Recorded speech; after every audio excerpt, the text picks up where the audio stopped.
cities all shake and quiver and quake as he robs them of their gold.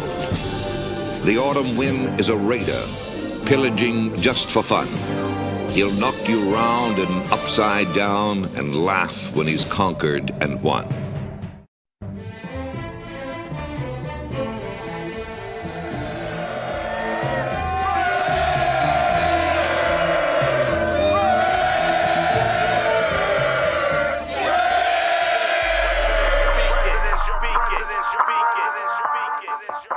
And I approve this message. Oakland Raiders, Oakland Raiders, Oakland Raiders. Just win, baby, win, baby, win, baby. We are the Oakland Raiders, Oakland Raiders, Oakland Raiders. Just win, baby, win, baby, win, baby. Don't need no invitation. We are that Raider Nation. We rock that black and silver. We make them shake and shiver. We make them reconsider. And we still committed. So if you want a piece of this, you can come and get it. Touchdown, touchdown. Let's throw a bomb on first down. Let's throw a bomb on every down. First we score, then we clown. Having fun, look around. Nobody loud as a Raider crowd. Nobody proud as a Raider crowd. NFL, how you like me now? We gon' do this open style. Nothing but action. I'm Bo Jackson, hit the hole. Run you over, goal line. Jumping over, going crazy. Lose your soul, lose your mind in the black hole. Here's the goal, Super Bowl. And everybody here, get the goal. Don't need no invitation. We are that Raider Nation. Yeah. We rock that black and silver. We make them shake and shiver. We make them reconsider. And we still committed. So if you want a piece of this, you can come and get it. Oakland Raiders. What is up? What is up? What is up? Welcome to another show, Puro Raider Podcast. Today I am joined by a lovely co-host Raider Loves and a special guest, the 805 Raider, coming to give you his takes on Mendoza and training camp. I hope y'all are ready. Oh my goodness. So what's up? What's up, y'all? How did y'all enjoy Vegas? I was mad. They changed my schedule. I couldn't go, but at least y'all got to go, see it, enjoy it. But how was the weekend with Vegas, y'all? You want to start with me? Yeah. It was pretty good. I mean, I have fun regardless because I see everybody. I see Raider family. So I have a good time. Training camp, I wish I could have went more days, but it was hot as hell. Yeah. Melted off. Yeah, and you're from Fresno, so it's already hot there. So even you to feel the heat in Vegas, you know it was hot. Yeah. That's because Raquel, you went Saturday, right? Yeah. Yeah, Saturday the sun was out, and I'm not gonna lie, I think you guys might have been because me and Chris and Chona, we were up at the top because I went the day before, and I remember last year, and I said, "Screw that! I ain't sitting in the first like 5 rows." That's and I'm like, trust me, I live out here in the Vegas area. I don't need more heat than I already get, so like we stuck up top, so we're up top, and I think you guys were down below, so. I let you guys rock out. Yeah, see, Raquel's more like me when it comes to those events. We're social because we talk to people. So you sit in the group of like the people. I can totally see you guys being up top in the shade. Like, fuck all this, man. I was up top, and apparently I was talking too much because some guy told me I was analyzing too much. I heard. Oh, wow. I heard about that, bro. What's going on? Really? You got the fan police out there in the bleachers telling 805 how to fan, man. What the hell's going on? I told him, I said, I know a guy, Leo, that says don't tell people how to fan. That's right. Exactly. But I will tell you. I will tell you, I did start off in the lower bleachers only because I wanted to see better. But there was this huge ass like that speaker thing like blocking my view downfield. And then I had some people around me, not within our people, but like some people that were like popping it up a little bit too much. And I literally got up and walked away and went to the top by myself. And then a couple other people came and joined me because I needed to see. I couldn't see with things blocking me, people talking. So I kind of do what I do with football games. I kind of sit solo and just see, y'all think I'm famous. I was the famous one. Got people talking to her every time. Whatever. Jesus. That was last year. That was annoying because those boxes were bigger last year. I know what the boxes you were I talking know about. what he's talking about. I couldn't see they were to my the- right because of them. Yeah. They're like the fans or misters, the big black boxes. Mm-hmm. Those ones were even bigger last year. And I'm telling you, if you were on one side of training camp, on one side of the 50, you couldn't see the other side because there was a big ass box like every 10, 15 yards. Mm-hmm. But yeah, no, I see what you're saying. But no, I stayed up top though. Forget that. I wasn't I touching. sure did. I sure did move. Like at first it was cool, but once they started doing drills and stuff like that, I like I'll say hi and I'll conversate initially just like I do with football games. But most people that know me, they don't talk. They do not talk to me. They leave me alone. And they'll even tell other people don't talk to him. So it was actually David Colucci that was come on. He was like, "Come on, I'm gonna take you up to the top." Because he already knows how I am. So I was like, "Yes, let's go. I gotta go." It's not to be rude or that, but it's just like I can't be having conversations when I'm trying to pay attention. I'm trying to coach from the stands. Oh There you Lord, go. we'll get to that. We'll get to your coaching from the stands in a little bit. But shout out to the chat. Shout out to my boy Raider Ryan. Hey, happy birthday to my dad. Appreciate you, big dog. Yes. Happy birthday to my pops, y'all. Today's his birthday. Yeah. The man is 71 years old today. So shout out to pops. Yeah. What's going on, my boy? Big Luck, Coach. Ain't no one won 805 takes. Stick around. All right, John, stick around for a minute. Right, brother. Yeah. What's going on, brother? Salute to y'all. 805. Been warming up for this, right? That's why I had to have him up here, bro. Since Saturday. Big luck. Saturday. I had to have him up here for that. But yeah, I'm here for Cheeto. Yeah, I got you, bro. I got you. Apparently, I'm the positive one of the group this time around. We'll see. Yeah. Shout out to my boy Speedy. What's going on, man? Happy birthday. What much is TNBC Worldwide? How you doing, man? That was his homeboy telling him he talks too much. Yes, hey, if it was your homeboy, I kicked your homeboy down the stairs. God damn it! All right. My boy D-Man, shout out to you. That's what you did. You probably, man. They probably said, if you see this guy out there, man, go give him shit. What's up to my boy Will? What's going on, brother? How you doing? Hi, Raiders IG. Welcome. Hey, brother, appreciate y'all. Yeah, man, appreciate y'all for Pop's birthday wishes. But yeah, I mean, hey, let's get to it. So you guys were obviously there on Saturday, right? You got to go Friday and Saturday, 805. So you obviously were there for the quote unquote scuffle, if you will, that's been floating around media, right? So about Max and Kirko getting into it, and then obviously come Saturday, neither one of them got to participate in team drills.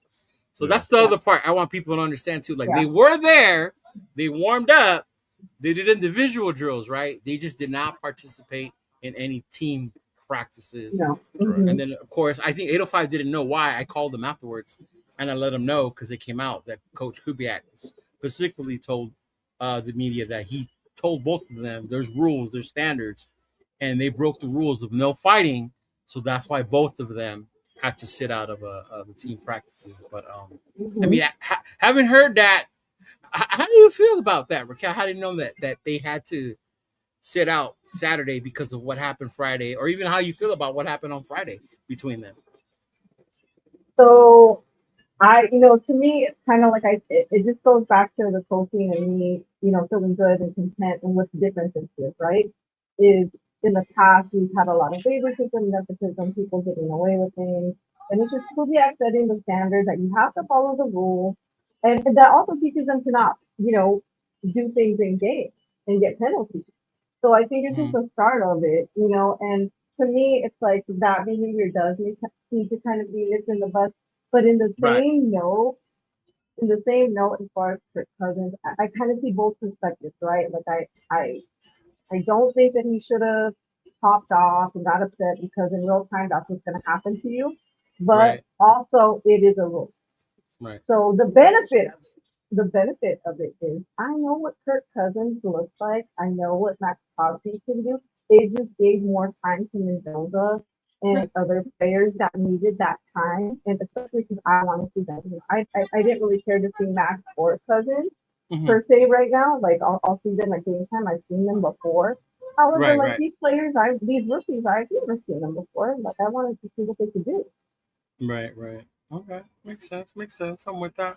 What about you, 805? You got big looks saying you probably started the fight anyway, bro. Yeah. I see.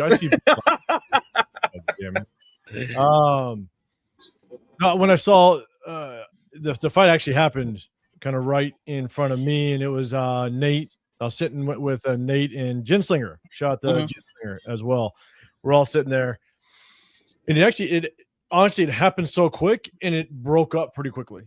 Okay. Because next thing you know, you turn around and Max just has Kirk Cousins' face mask, and then all the linemen came up, all the defenders came up, and they just split everybody up, and then that was basically it. So yeah. I think I've heard some like the media and stuff talk like it was like this big scuffle. It just was a lot of people getting together at the end of the day. I mean, again, Max could crush Kirk Cousins in a heartbeat. He basically just grabbed his face mask, and then everybody broke it up. Oh, he's lucky that's all he did.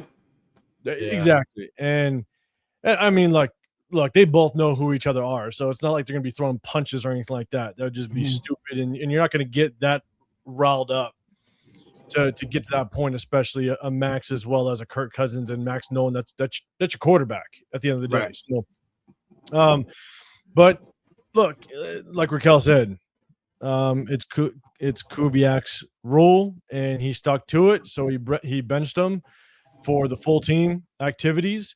They got to go out there. They got to do the warm-ups. They got to do the individual. So they got some work in. They got some conditioning out in that heat. But at the end of the day, he held them out. And, yeah, we got to see Fernando. We got to see some other starters. I know we're going to talk about it, but I wish Kieran Crawford would be out there getting some reps. Woody Pay wasn't out there, but, of course, he needed those mental reps. But it was good. I think, again, Kubiak, he held to his guns. He sat him out. And good. That means he'll sit anybody out if you can sit those two. Right. No, the reason I bring it up is to your point, the media. Obviously, the media is going to blow it out of proportion, right? Fight, big thing. I'm pretty sure it happened quickly. Because, one, I was shocked you guys didn't tell me. I was like, if it was that big of a deal, they would have said something. And obviously, the way you're describing it, it's practice. You're going on what? That was the 8th, 9th practice? So they're already getting chippy with one another. Shit like that's going to happen. So it's normal. But I guess when I saw, then, of course, the media went and just made it even bigger than what it was, you know. But I think, to me, to what you guys are both saying, it's good to see Clint be the one, like, this is my team, my rules. And that's what we're going to do. And that's how it should be, right? And a lot of us based that off, too. I based it off last year. The favorite season Pete showed to certain players, certain people. And then even right now, the fact that it was Max, right? And it's like, you did it to Max, bro. You told Max you're not going out there. You turned Kirko, leader of the offense. Hey, you too. Both of you got to be the main examples on this team. Sit your ass down. Yeah, so you're sitting your ass down. But, yeah. And I kind of like the fact that, you know, Max is the true leader of this team. Yes. Right? He's the heartbeat of the team. And he's going to antagonize the crap out of you. See him do it to other quarterbacks on the opposing team. Right. And so, honestly, I didn't notice it. Even though it was right in front of me, I didn't notice whether or not he was, you know, pulling on Kurt's jersey on the way, going past him or just antagonizing him a little bit. But it was good to see. It was good to see Cousins kind of clap back a little bit. All right. That's what I like. Doing some stuff. You kind of know that Kirk Cousins can be fiery. And, you know what I'm saying? So he got back at Max and it popped off. But, again, it was broken up pretty damn quickly. And Kubiak held him accountable. So that's cool. Shout out to my boy Simone Raider. Respect to Clint for putting his foot down. Ain't for real though, because and it's a first-year coach, right? First-year coach. I think it takes a lot of gut for a first-year coach to sit a player like Max down, because you guys know if you guys go out there, you see in social media world, the things were flooded. Max needs to stop being a tryhard. Oh, here come the trade rumors. Max isn't going to be happy about being sat out of practice, and it's about time somebody stood up to him. But there's so much shit going on out there, but I'm with y'all. Like, I think it was a good thing, you know, that it happened, that it went down, and like how you guys said, the tone right now. And like how Raquel said, it opened up an opportunity. like I'm sure you guys were not expecting Mendoza to take all the ones on Saturday. So you got to see Mendoza out there with the ones the majority of the time. Yeah. I thought Cousins was like, screw this, it's 114 degrees. I ain't going out there and working. I've been in the league too damn long. Like, forget this, young rook. You go take the reins for a second. All right. So when for some reason, and look, because I was out there on Friday, we went afterwards and partied a little bit. We had some fun. You know what I'm saying? And so I didn't hear just the aftermath of the scuffle and everything like that. I didn't hear the press conference or nothing, man. I was me and Chris and Chona and Nate. We had some drinks. We had some fun. But so when we showed up the next day and Cousins was there, I was like, man, I thought Cousins was just having to rest that 80-year-old arm. I don't know. But again, it was good to hold those accountable. And yeah, we got to see Mendoza and got to see some young players, even on the defensive side, get some reps like Kuntz, so it was good. It was good to watch. All right. Good. So the majority of the consensus was Mendoza had a great Saturday. It was a good one, and today was a bad day for him. Whatever. And I only bring that up because when I talked to both of you on Saturday, you both had a different point of view of how Mendoza looked on Saturday. So I'll start with Raquel. Raquel, what did you see and what did you get from seeing Mendoza out there on the ones after I had shared with you that I saw a confident Mendoza on Tuesday? So go ahead. Tell me what you saw on Saturday. Honestly, this is the thing. And it goes back to what I say. I didn't get enough sleep. I went one day, and everybody could have a bad day or not a great day as the day before. I didn't really feel like he looked as confident from the footage that I had seen previously. And I feel like that possibly could have been, number one, that all of a sudden he's called up to have, all the attention and the focus on him because, Kirk is out. Right. For two, it could be because he was mainly with the one, and that could be intimidating. But I don't think it doesn't necessarily mean for me that I'm like, oh, fuck Mendoza and throwing in towels and stuff like that.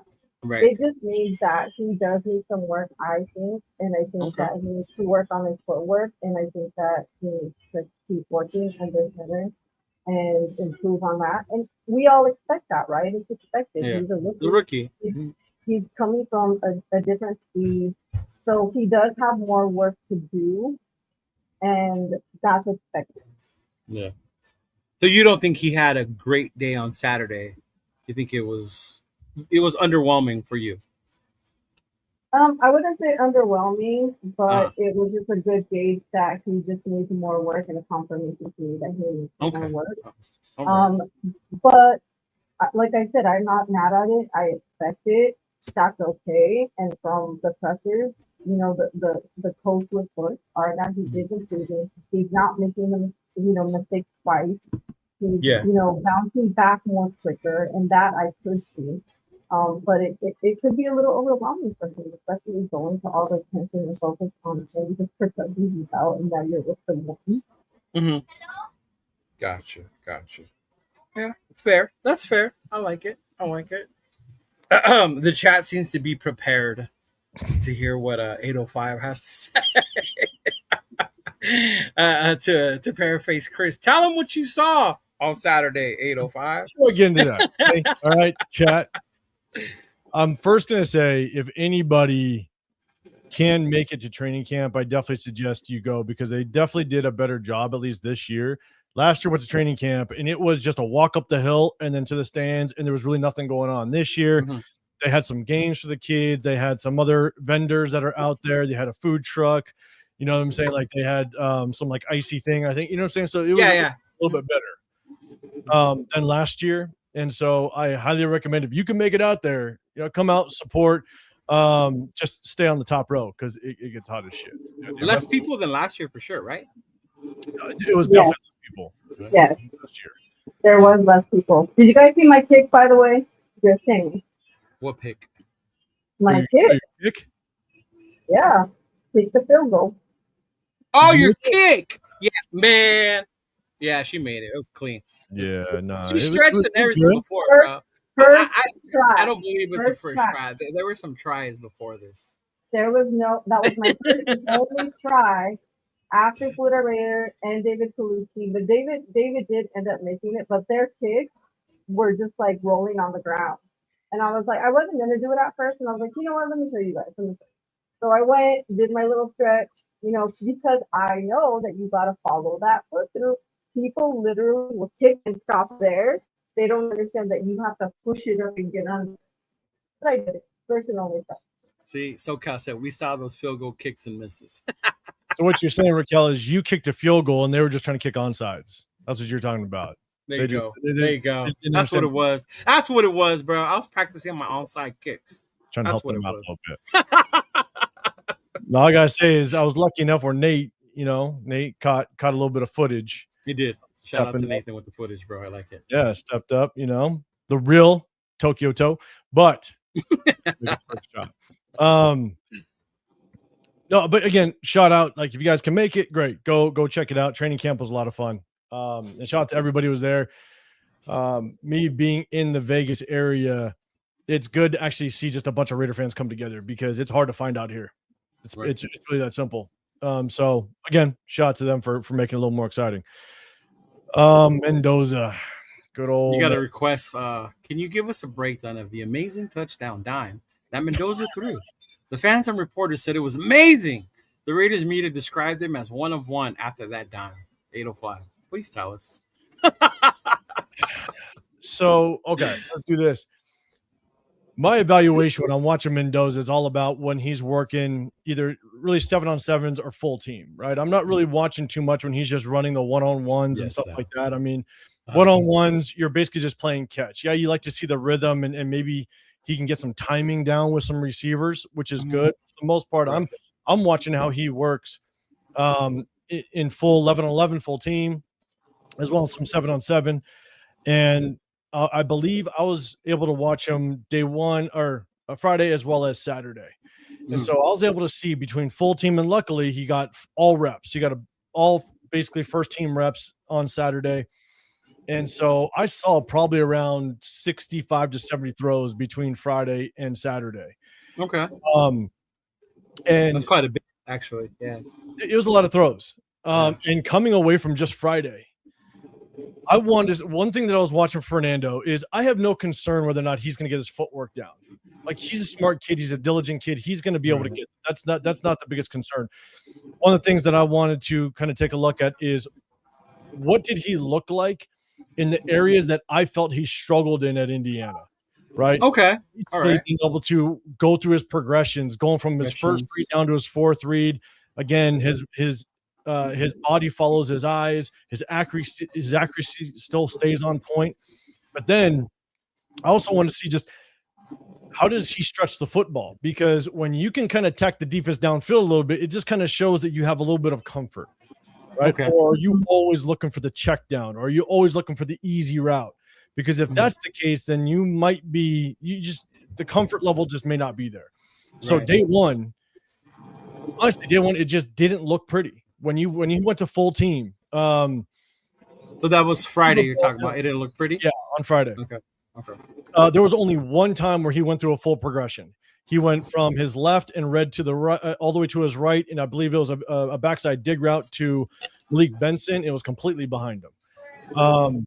There is footage of throws that are simple tempo throws, which we all know he's going to be good at. That's fine. When the running back is leaking out of the backfield and it's just a catch, throw, that's going to be on point, right? I'm looking for when he's got to get to his third and fourth read, how does he move with his progression, his eyes and his body? And at the same time, how is he being able to digest the defense on a consistent basis?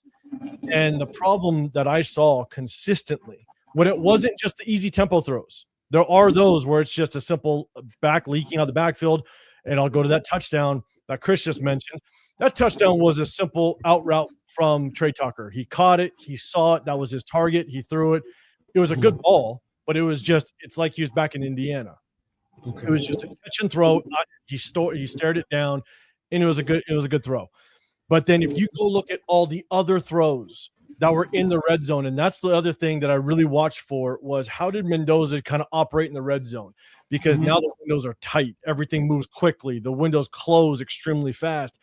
And he was just very inaccurate when they went full team. Really? And I saw that on Friday. And he only went deep. Now, mind you, on Friday, he didn't have as many reps because Kirk Cousins was running with the number ones, right? And so as I'm watching Fernando, he only went deep one time. That was it. He had one deep shot. That was it. Everything else was either just kind of a dump off, whether it was a check down, whether it was a screen. I mean, he, towards the tail end of the day and when he was getting his reps, he actually, I don't know if you guys remember the Ohio State game early on when Mendoza threw that pick on that wide receiver screen. Yeah. The Greedy Vance.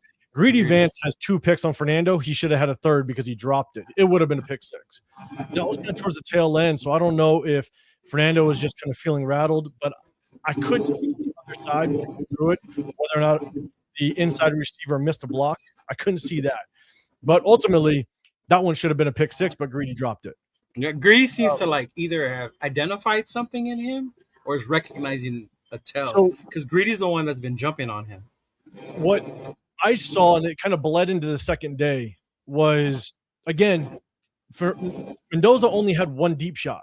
That was it. One deep shot on Friday, and it was completely overthrown. Day 2 on Saturday, he did not throw the ball deep one time. He had one inside dig route to Ian Thomas that was for about 7 yards, and then Ian Thomas took it for another 10. And then he had about an 8 to 9 yard out route to the left side. I don't know who the receiver was. It might have been Vincent. He had a deep out route. Again, that's just kind of a one read timing route. Outside of that, he did not throw the ball deep one time. And it was kind of a when we got in line Saturday morning to get into training camp, I was talking to Fu Chris and I was talking to Chona. We're sitting in line, and I told him, I'm like, I'm going to bet you what I'm going to be looking for is how many times Fernando Mendoza dumps the ball off and if he ever attempts to go deep. Right. Those are the 2 things that I just want to see. What's going to happen?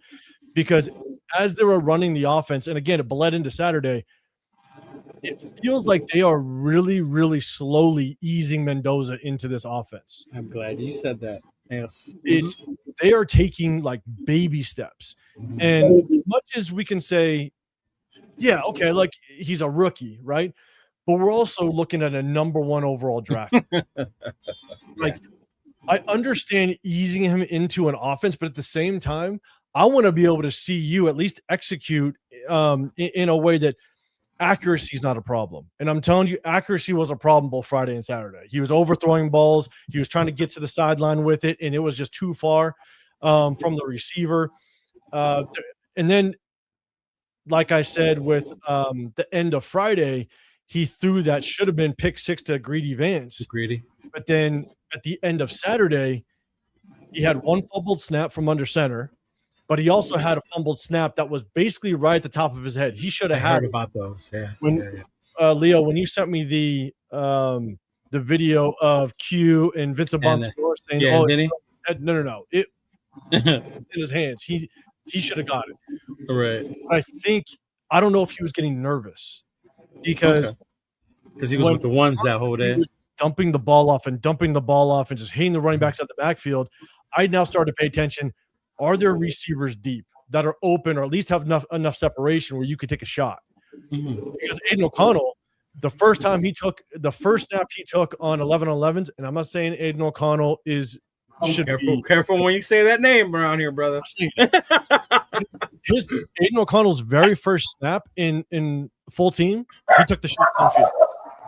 And so I was kind of halfway through Mendoza's reps. I now started to just kind of pay attention. Right. Are there receivers open downfield that he could at least take a shot? He's taking a 7-step drop from under center. He's taking a 5-step out of gun. And so I'm just like, how comfortable are you in this offense? I'm telling you right now, he is taking every safe route that he's given, and he's just not taking a chance. And you combine that with any route any ball that he threw, it wasn't just a simple, I see it dump off first read. The other ones were pretty damn inaccurate. Right. But this is also something that I saw at Indiana. If it wasn't RPO or back shoulder fade, his accuracy is 50-50. That's what the tape tells you out of Indiana. And that's exactly what I saw on both Friday and Saturday, is that he needs to clean up his accuracy. And what is really concerning is that if you are having trouble going through reads and you didn't do it a lot in college, and then when live bolts come at you, I don't want a number 1 overall pick or even a first rounder that has accuracy issues. And so we're going to see what Arizona looks like when it's live bullets, when things are flying, because when you are practicing 11 on 11, you as a quarterback, you know that's 6'5", 240-pound DN ain't going to take your head off. You're playing comfortable. You know you're not going to get hit. You shouldn't be happy feet like that or worried about getting hit or have accuracy issues. Yeah.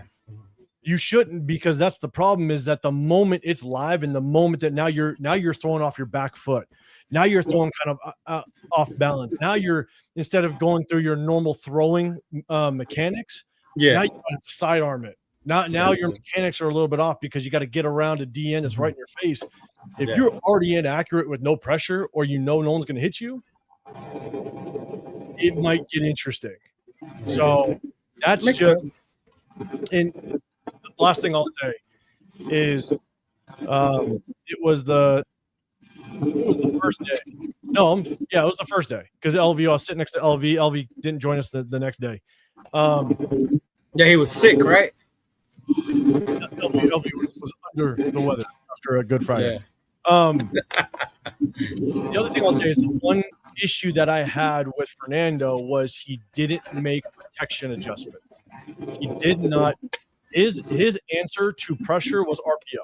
It was never, I'm going to adjust the blocking assignments. I'm going to make sure that I shift the lineman, or I reset the back. If I reset the back, I see pressure coming from my left, I'm going to reset the back to make sure we pick it up. You saw the veteran presence of Kirk Cousins when he would just throw the ball away, right? Pressure was coming, receiver's not open, he threw it away. There was one clear play where Tommy Eichenberg comes off the right side.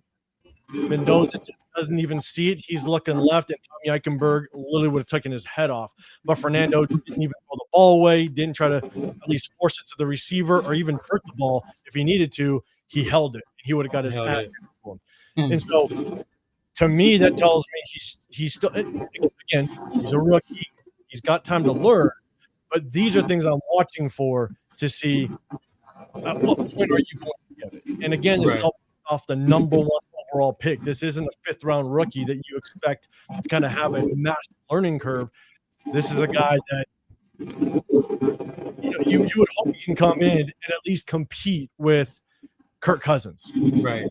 And right now there is no competition. There's absolutely no competition. Kirk Cousins is the clear number 1. And I'll tell you right now, I said this 3 weeks ago in my live. If it was the game today, I'm starting Kirk Cousins. If he gets hurt, I'm putting it in O'Connell. And that's just me. Hey, you know what's funny? You say that about Kirko and then about Mendoza. And I think I said this earlier when I was on with Rundown.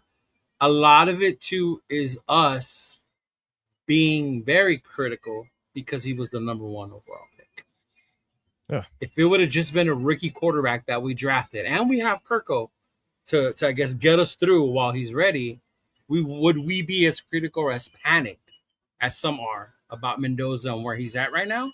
Or is it the fact that he was the number 1 overall pick and we expect a Cam Newton, a Joe Burrow, a Cam Ward, right? Or a Caleb? We expect him to be out there. And it's like, what do we do at that point, right? Yeah.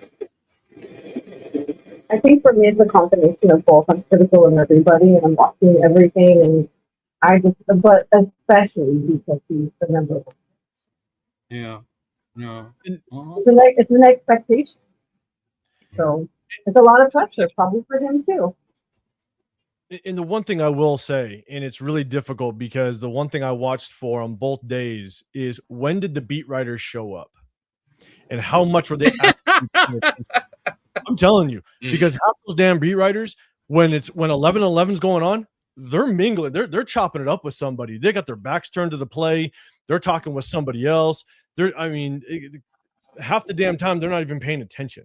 Damn. I'm just saying, at the end of the day, when they go and they give you that analysis, I'm Right. telling you, yeah, you can go and look at a really good throw when he dumps it off to the running back. Right. And then the running back breaks it for a big run. It looks good. I know I've heard some of the beat writers or just guys that are media there. They'll say, "Oh, well, Fernando Mendoza started out pretty suspect and he struggled, but he ended strong." Well, if you notice what they end with in full team, it's a third down field goal situation. So what they're doing is they're setting up basically like a 3rd and 13, a 3rd and 15 situation, and then they're basically working on their timing from when the ball's down to the field goal team coming on. And they did that both Friday and Saturday. And so you might see Fernando drop back and throw a 9-yard out route, and it looks good, but the defense is giving you that. The defense is playing off because they're not going to give you the 15 yards, and then they run the field goal team on. And so if you're judging Fernando Mendoza that he finishes strong, well, okay, so he hit a 7-yard deep slant, but the defense is going to give it to you because they're playing the third down situation, right? And you saw that they rep that both Friday and Saturday, and that was at the tail end. And then you see the kickers get into it, and now the kickers are kicking field goals. Okay. And so if you are a media person sitting there going, "Oh man, Fernando Mendoza, he hit a couple good balls at the end." Well, no shit, because the defense is giving you 15 yards. Right. I want to kind of preface that because I have heard some reporters say that where he started off pretty shaky. Oh, but he ended strong. Well, that's probably right. No, and it makes sense. And I wanted to share with you guys. I don't know if you guys watch or follow Chase Daniels, right? But I like his quarterback breakdowns. I really do like his film because he breaks it down, not only the positive, but he'll also show the negative. But after I talked to you, 805, about his progressions, where he's going to look, and then my concerns, remember I told you, was about the footwork. And you were like, he's going to get the footwork because he puts in the work. Sure. And then I saw this video, and I thought it was really interesting to watch him break down Fernando about what he needs to fix. So I just want you guys to check this out. But this is Chase Daniels on the break. The quarterback coach or whoever that is on the left calling out who he should throw to. So this to me looks like a 5-step wrap route. So it can be like X wrap. He's also, what's interesting is he's seeding the ball. What does seeding the ball mean? Well, you see him get the snap from under center, then he's taking it to here, and then he's going like that. That's really good ball security, but he's throwing like a little 5-step slant route on timing and in rhythm. 1, 2, 3, 4, 5. I like his footwork at the top of his drop. Look how it's all the same level. Left, right, ball out. Good step, good throw, good form. He's doing it again. And I think this quarterback coach is saying stay down. He hopped up a little bit. So there he is. Look at his eyes. You want to get your eyes downfield, right? First read, not there. Second read, all the quarterbacks watching, understanding. Every little rep counts for this young man. It's very important that he gets a lot, right? Just going through progressions. Fernando. Now, that was what we talked about, right? The progressions, him going through it. And what my crazy part, you guys went to camp. Those were the parts we weren't allowed to film, if I'm not mistaken, when they had the no recording, right? Tomorrow. Yeah. Right, Raquel? It was no cameras, because that was the stuff I wanted to get on film. Yeah, that was the part I wanted to get on film. Yeah. Mm-hmm. Well, me too, because it's like I want to go back and look at them. I don't really care about coaching them. I want to look at them. I want to slow them down. I want to be able to do that so that I can, confirm that I've seen what I saw. Uh-huh. But nope, they were strict. Like if you even put your phone upwards, they were like down. Yeah, I got a couple of people telling me like you're supposed to put your phone down. Like no, idiot, the sign was flipped this way. But so they'd yell at you if they would. If they saw any type of phone facing forward, they get it 100%. They were super strict with that. Yeah. But I think that what I saw with that chase, that's the progression I want to see, right? What we were talking about. And to your point, 805, and I saw this a lot too, and I was pointing it out to Nate. You see the coaches, whether it's Janoko or Sullivan, talking to him as he's going back. And I don't know if they are telling him where to throw, who to look for, or if he's still learning. Because to me, that's what it is. He doesn't really know where to look yet because he doesn't have a hold of the offense the way Kirk. Because when Kirk goes through that, it's so smooth. Kirk knows exactly where he's going to go with the ball. Yeah, almost like he throws to a spot instead of a player. Where I see Nando throw to a specific player when he looks at that. And when you see a drill like that, it's truly just working on. And again, I'm just going off of just my knowledge and my history of playing and coaching the game. Right. But when you look at a drill like that, that's basically him most likely just really working on, again, bringing his body with his eyes. His eyes work down the progression, and he brings his shoulders, his hips with it, making sure his feet go with it. So it's just repetition at this point for him in those type of drills, right? But the problem is that once you kind of get into the real game, your feet and eyes, your body needs to go with your eyes based on what the defense is giving you. So you have to process so much in that very split second. And so the defense is going to tell you whether or not you now have to go through your progression. Whereas in that drill, it's a good drill, but it's just it's working on the mechanics of going through your progression. Right. And so, but like I said earlier, and I've said this for a long time, like I have no concern that Fernando Mendoza is going to get the footwork down and stuff like that. I just think it's just the process from under center through play action, and understanding, honestly, NFL defenses and how they move based on college. Right. And which is good. And I get, like, to Chris's point, that's why I brought up Chris's thing. That's why I'm looking forward to Thursday. That's why I really wanted to go to the Arizona game Thursday. Right. And that was why, because at that point, it's no more red shirts. It's no more Max, don't get close to the quarterback. It's no more as you're watching practice, oh, that was a sack, or oh, that was a good throw. No, now it's full contact. Maybe not full playbook, but you're out there going up against other people that you haven't been practicing with every day. So you'll be able to see if the offensive line is making those holes the way they make it look in practice. So you see Genty and Washington flying through, right? Or Brock being unguardable. I don't doubt it. But when you see him, and I don't know how much of Brock we're going to see that day, but maybe we'll see a lot of Big Mike on Thursday, right? We'll see a lot of Big Mike on Thursday, hopefully, and what's going to go out there. But I think, to me, that's what's so important, why preseason games matter, us as fans and as us, for these players, like, because our team is so young, right? We have a really young team, y'all. Yeah. Right. And to see them go out there against a pass rush, against other players, if I'm not mistaken, doesn't Arizona have Will Johnson? They're the ones who drafted Will Johnson. They drafted Will Johnson.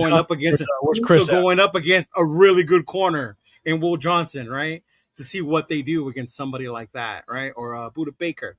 What are they going to do? I don't know how long Buda Baker's going to play, or if he's even going to play. But just to see them go up against competition like that, and to see where Clint and this offense has this team at right now, right? I hate when people say, like, it's just preseason. It's like, yeah. Are you kidding me? What do you mean it's just preseason? I'm at training camp already, pissed off, excited, or, like, I don't understand how people don't understand how important preseason is. Preseason allows you to get a really good gauge on a lot of things. And the perfect example, and Chido, we talked about it. Yeah. Look at Carson Beck and what he did in his debut. Yeah. Right? If he looked like absolute crap, a lot of people can be like, oh, well, it's preseason. Not that big of a deal. You know what I'm saying? He's a third rounder. He's a learner. Like, then the sugar coating comes out and the excuses. Oh, yeah. Yeah. Then he comes out and absolutely kills it. Right? And he just now earned himself again. You got to let preseason roll out a little bit longer. But now you have this conversation in Arizona of, wait a second, can he start day one? You know what I'm saying? Is he a lot closer to taking over for that quarterback room than previously thought? So preseason can tell you a lot on just how ready and how prepared someone is. And, Chido, we talked about it. Like, Carson Beck literally performed like you would want a number 1 overall pick to perform. Yeah. And I'm not so slight on Mind Mendoza, you, it was, but yeah. but it's just Yeah. that really was. Like if Fernando Mendoza comes out and performs like Beck, you could sit there and go, okay, wait a second. This kid is starting to kind of get something here. Like that's what you want to see. Just the comfort. Within a system, just how really he just came in and what the moment wasn't too big at all. And what I saw 2 days in camp was a guy that is truly not ready at all. And then he starts fumbling snaps, and then he starts overthrowing, and then the accuracy really starts to fall off. And you're just sitting there going, okay, this kid is clearly not ready. Yeah. So I hope he gets a ton of snaps against Arizona. I really do. I know I hope so too. Yeah. We'll get into the depth chart right now, but I mean, yeah. But as far as camp overall, what was your guys' feeling, or how did you leave feeling camp? And the only reason I said that because last year I heard a lot of mixed things. Like there was a lot of shenanigans, a lot of horseplay going on. It didn't really seem more like serious business, right? And then I think we saw that after that first preseason game in Seattle. We were like, bro, what the hell's going on here? Like we're in trouble, right? And I don't want to come Thursday with that same feeling after the Cardinals game. Right? Hopefully it's different. But when you guys left training camp, like how did you feel overall as a team that we look going forward with Kubiak and this new coaching staff, new personnel, younger squad, a rejuvenated Max, things like that. But how did you feel leaving camp?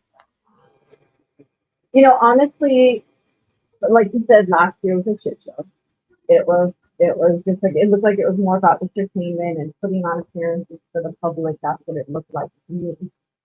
This year I've seen a lot of real training happening, a lot of real training going on. And even though, like I didn't feel like everyone took the part, like you said, it's a young team. So it is what I expect. I've been calling for a rebuild, a true rebuild for a really, really long time with fresh faces, a new coaching staff.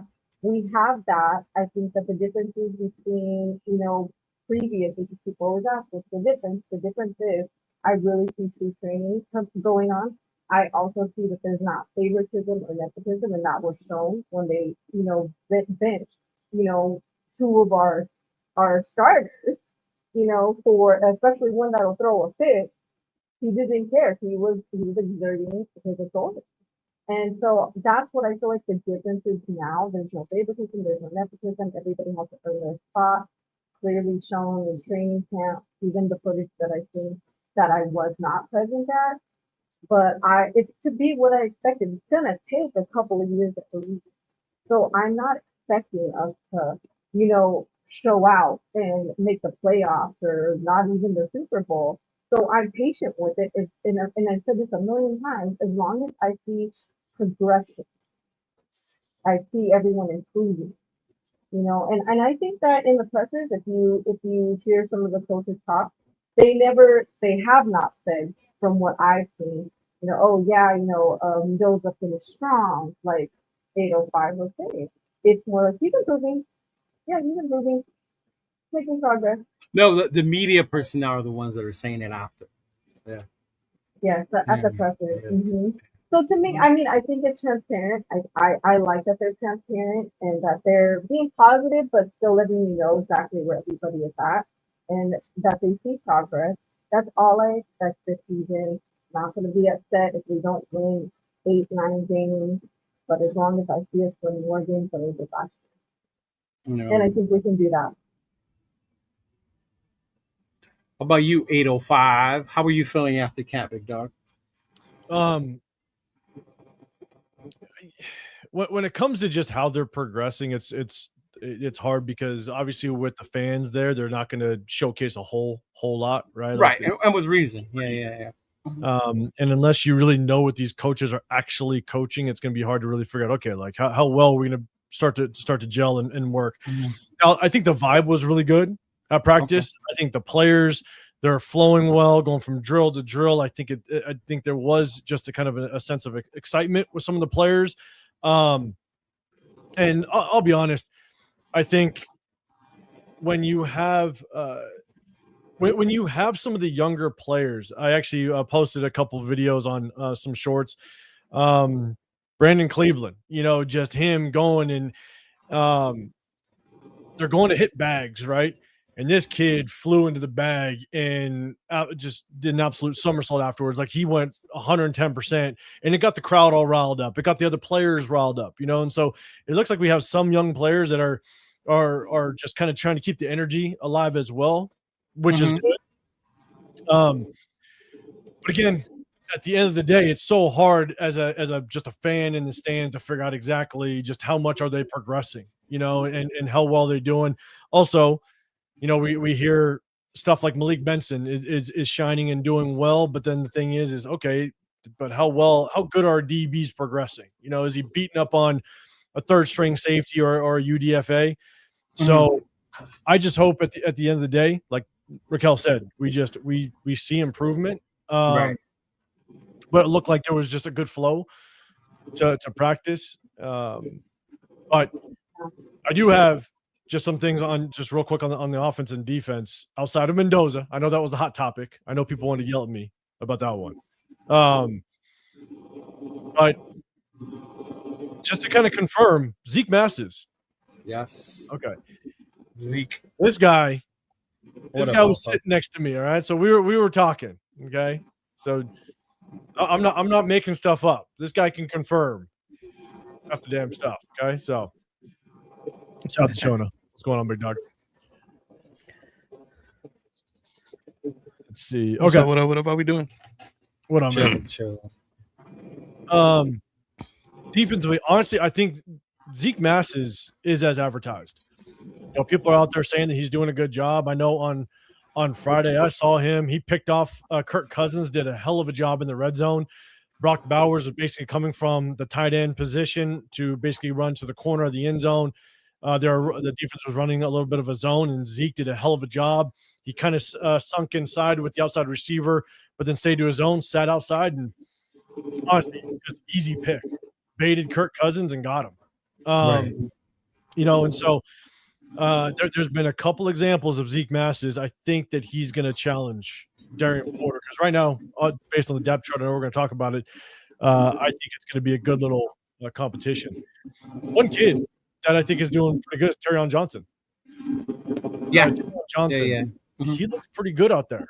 And so that's why my question 3 weeks ago, a month ago now was, I don't know where Stooks is going to play.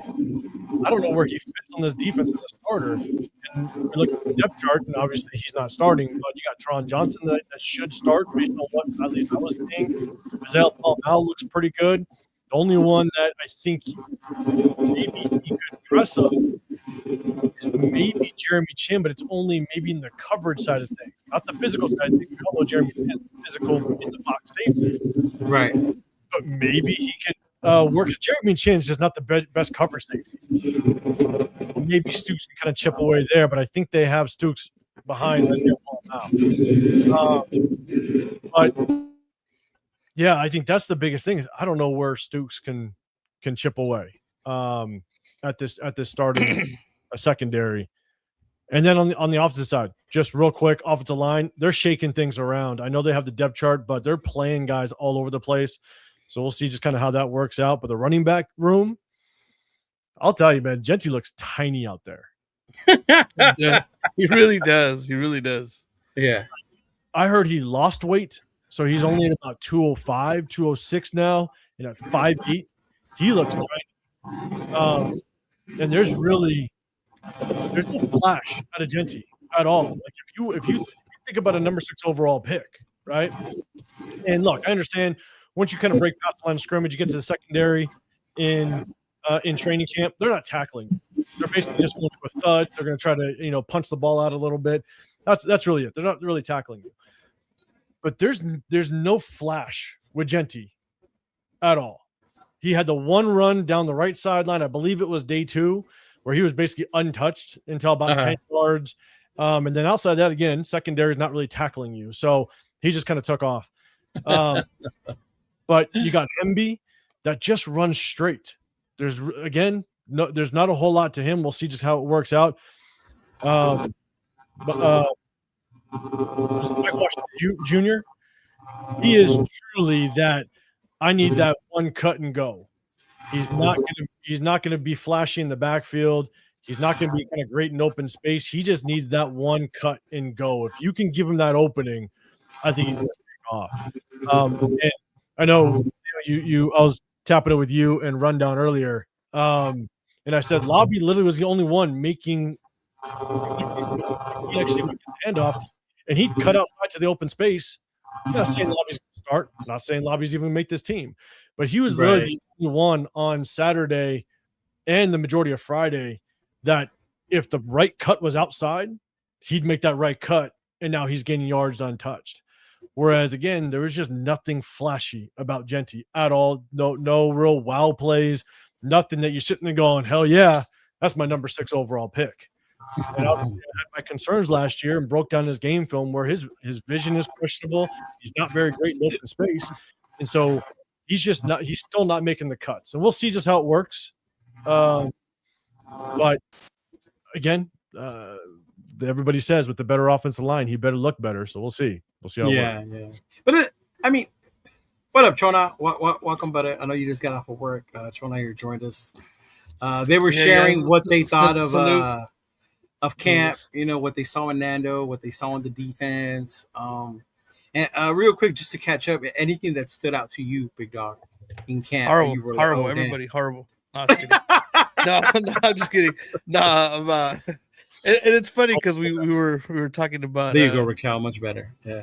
About Fernando. Fernando he looked a little off. I know you saw it. We all kind of saw it.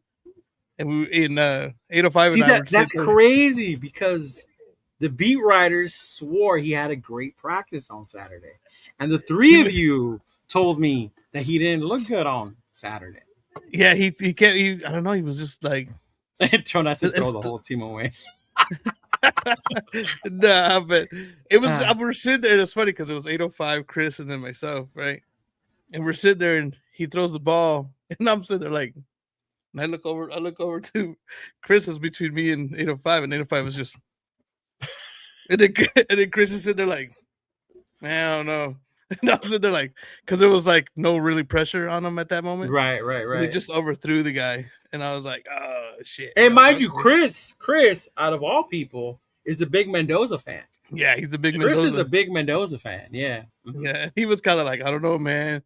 So he ain't out there with hate on his eyes, bro. Chris is not out there with hate in his eyes, people. If Chris is watching, he's waiting for that awe moment to be like, "See, I told you." Yeah.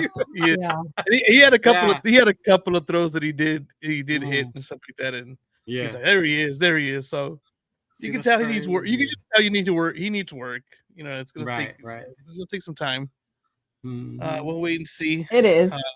That day we didn't get to see Cousins at all because him and Max, they're grounded that day. They were grounded that day. Daddy told them no, so they weren't allowed to practice, so they were just on the side. So we didn't get to see Cousins. We saw just a bunch of Mendoza and AOC. Well, remember what I used to like about AOC is how you can put the ball over and drop it in. Right, how he had that touch to drop it in place. Yeah, he had a couple of those during that, but it didn't. And then Chris was funny because Chris was like, "That's what did he say? That's my MVP was AOC." And we were just laughing, and then he rolled out on one play. His rollout didn't look too bad. And I was like, "Wow, he looks a little lighter on his feet." That was a little interesting. He didn't look too bad, but I was like, he's not going anywhere. He's at the bottom of it. But then Chris got all absolutely not. Yeah, Chris got all excited, and then AOC had that play where he rolled out to his right and just completely dropped the ball. Yeah. So we were kind of laughing at it. I was like, oh man, it's like, all right, let's see. The real AOC stood up eventually. Yeah. Huh? Yeah. He stood out. So I was kind of like, all right, same shit. Shout out to Alpha Omega, finally in position in the building. Don't have to be disappointed about the outcome of our next 2 years. Time to get together, watch parties, tailgates. The only way we know how, because Raider Nation wins at the parties. We may not win on the field, but we win in the parties, right? But shout out to my boy Protect the Shield with the 10 jewels. Big luck with the 10 jewels, and Chris with more. See, Chris is figuring out those jewels. There you go. I gotta figure them out. Yeah.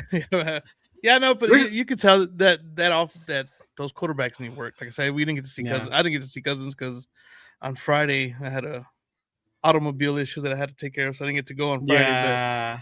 But it is what it is. Quarterbacks need to work. Running backs, like AFI was saying about Dylan Lobby on Saturday. Seeing those, remember when you played those Madden games and you had that big sweep going right or going left? Yeah. He was hitting them like you would on the game. And I was like, okay, I used to always hit those with Jacobs and McFadden. Yeah. He was hitting those sweeps, so it was very interesting. So I was like, okay. So, but was it last Tuesday or Tuesday before? Me and Jeff, you know how me and Jeff are with one another.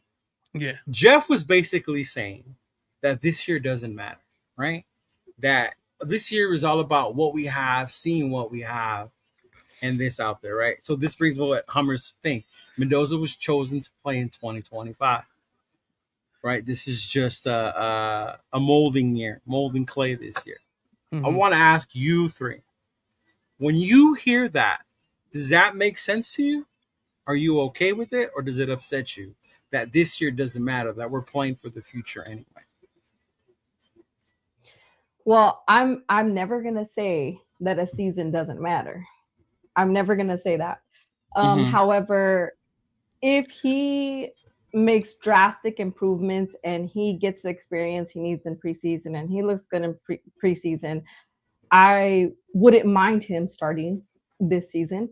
However, if he doesn't and we need to wait until 2027, then I'm okay with that.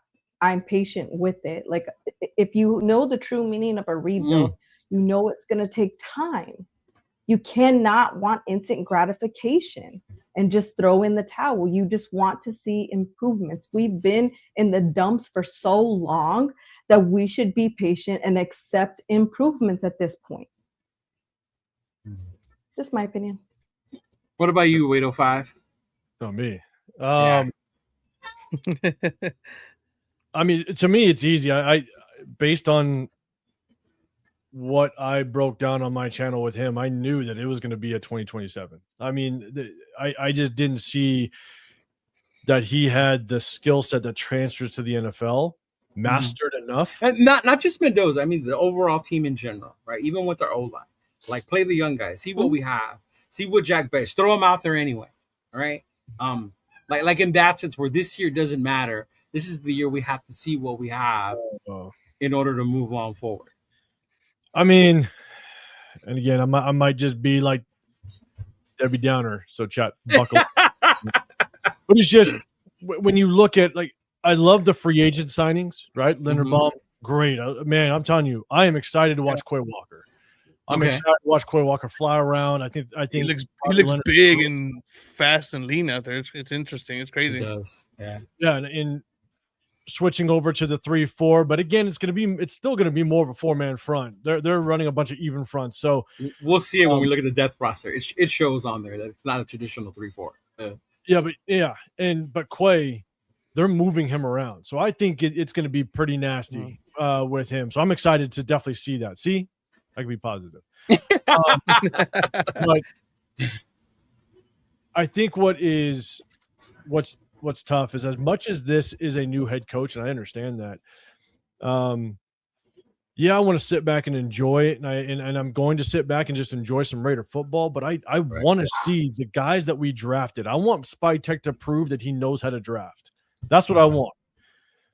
And right now, I after this last draft, the way that this depth chart is looking right now, and we'll talk about it, like, I'm very, very suspect on just how well Spy Tech is drafting. And I'm a firm believer that if you want sustained success, you got to draft. You go to the draft. You have to be able to find not just one or two starters in the first 3 rounds, but you also need to find some diamonds in the rough to go with it.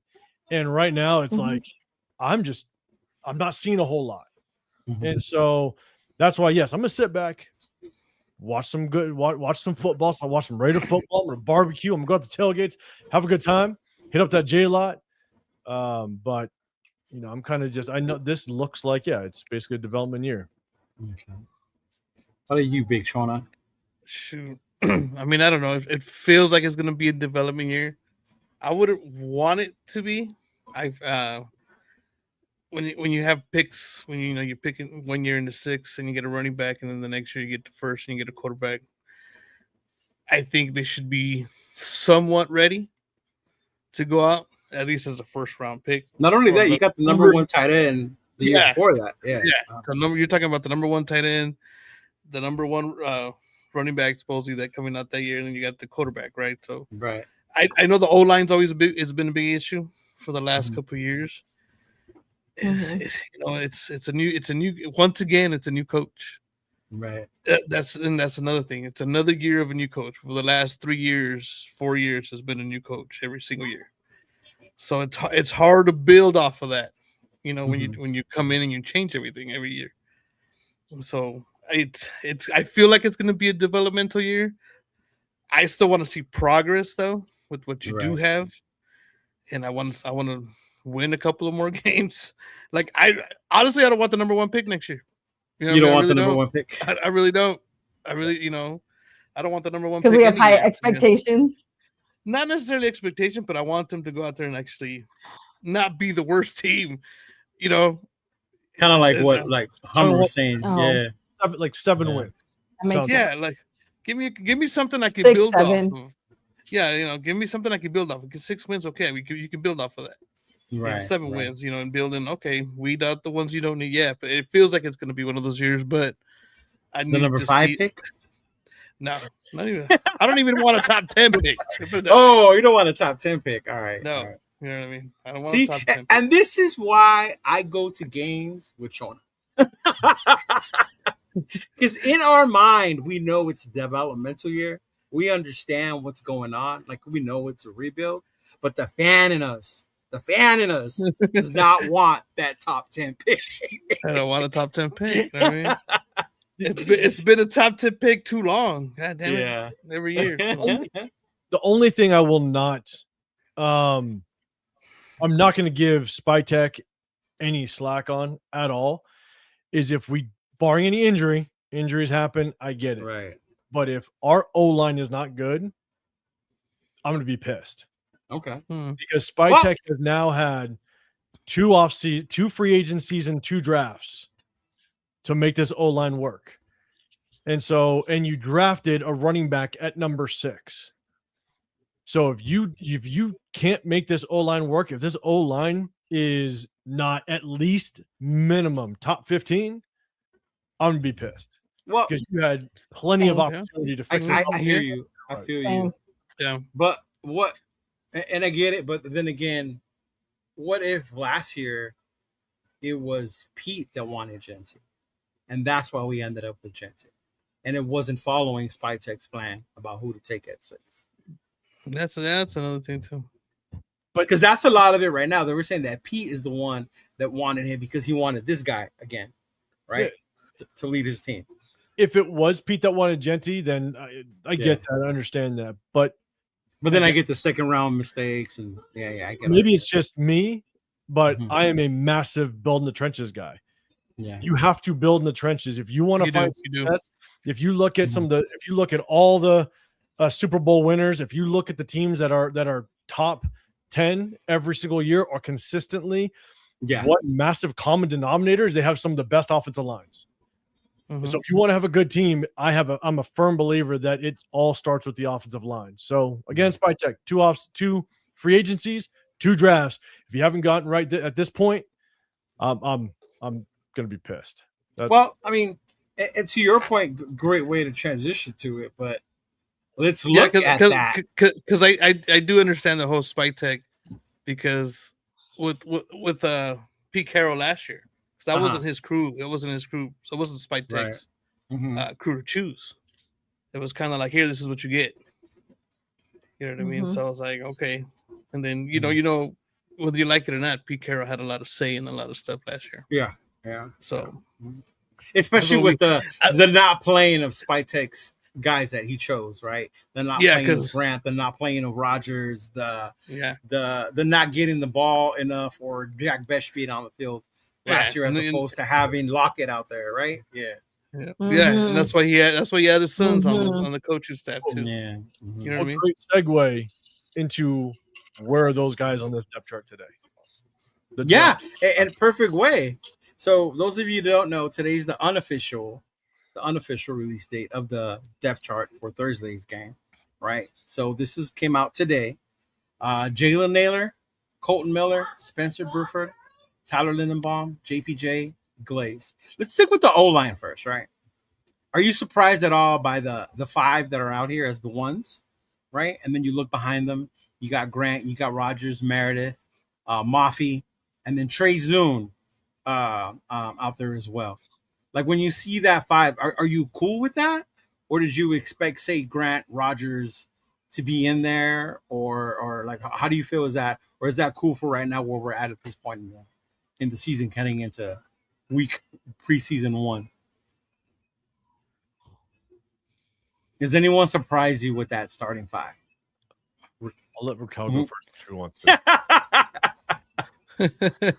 Raquel. I'm not big on Meredith, and I don't want to see him at all. Ooh, Okay. So when you come you out told her to go first, man. That's good. That's good. That's them be fighting words. I need to hear why you're gung ho, Meredith. But to be honest with you, I'm not surprised on what I see, because I think that for the first time we've really created that competitive nature where everyone has to fight for this, and they're truly going to come out and be their best. So if this is what they think it is, then they see something that I don't. And I'm still in last season mode, to be honest, with Meredith. But it could change. It could change with the new coaching staff. It could change. Like I'm being optimistic. I'm just gonna stay optimistic. And right now, I'm not gonna lie, I'm still in last season's mode, and I need to see some shit first, besides training camp. What about you, Chona? The starting five with their backups. I'm not really too surprised, to be honest. When I saw it earlier, I was like, it's preseason. You know what I mean? It's like, you're gonna have guys on there that we all know aren't gonna make it at one point, just to see what they got. But it's not too surprising. I just want to see how they play, see a little bit of the playbook and stuff like that. That's what I'm looking forward to on Thursday. So before 805 goes on this rant, because I know he's going to, I see it in. Let me get a drink. My thing is, can't wait.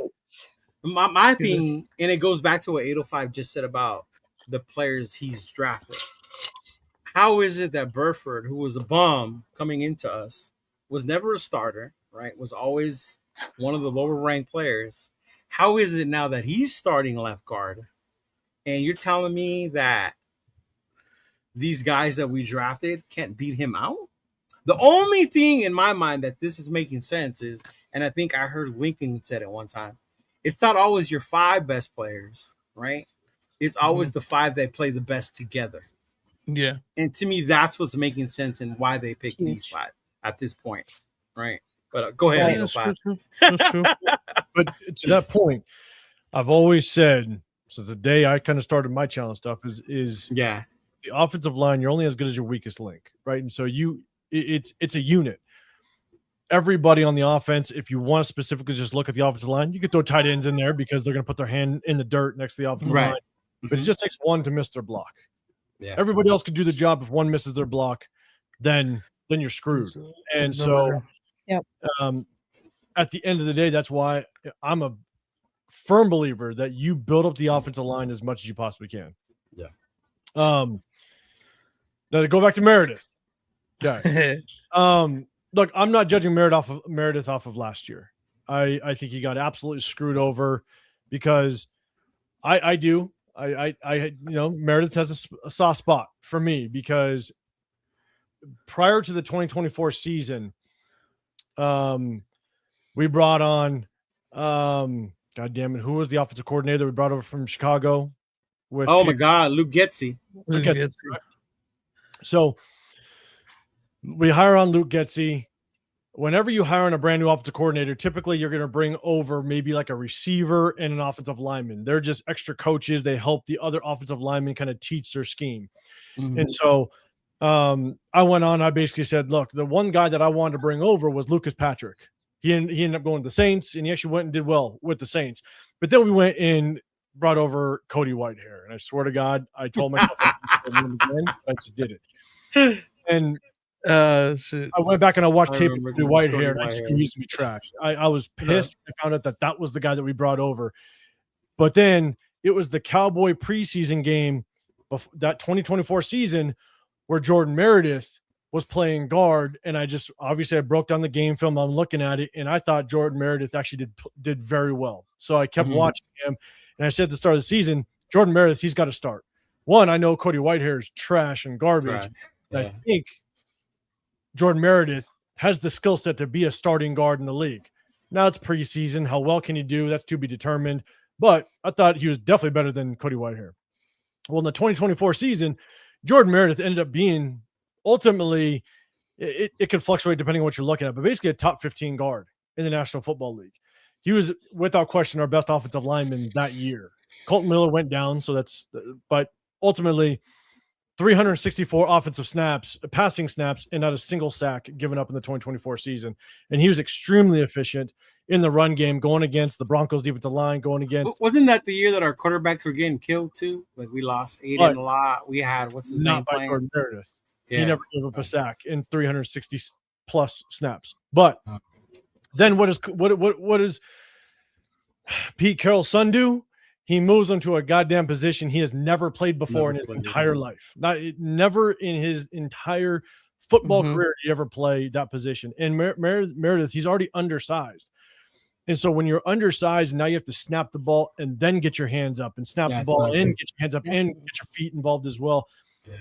It's not easy. Plus, you've never played that position before. It's different footwork.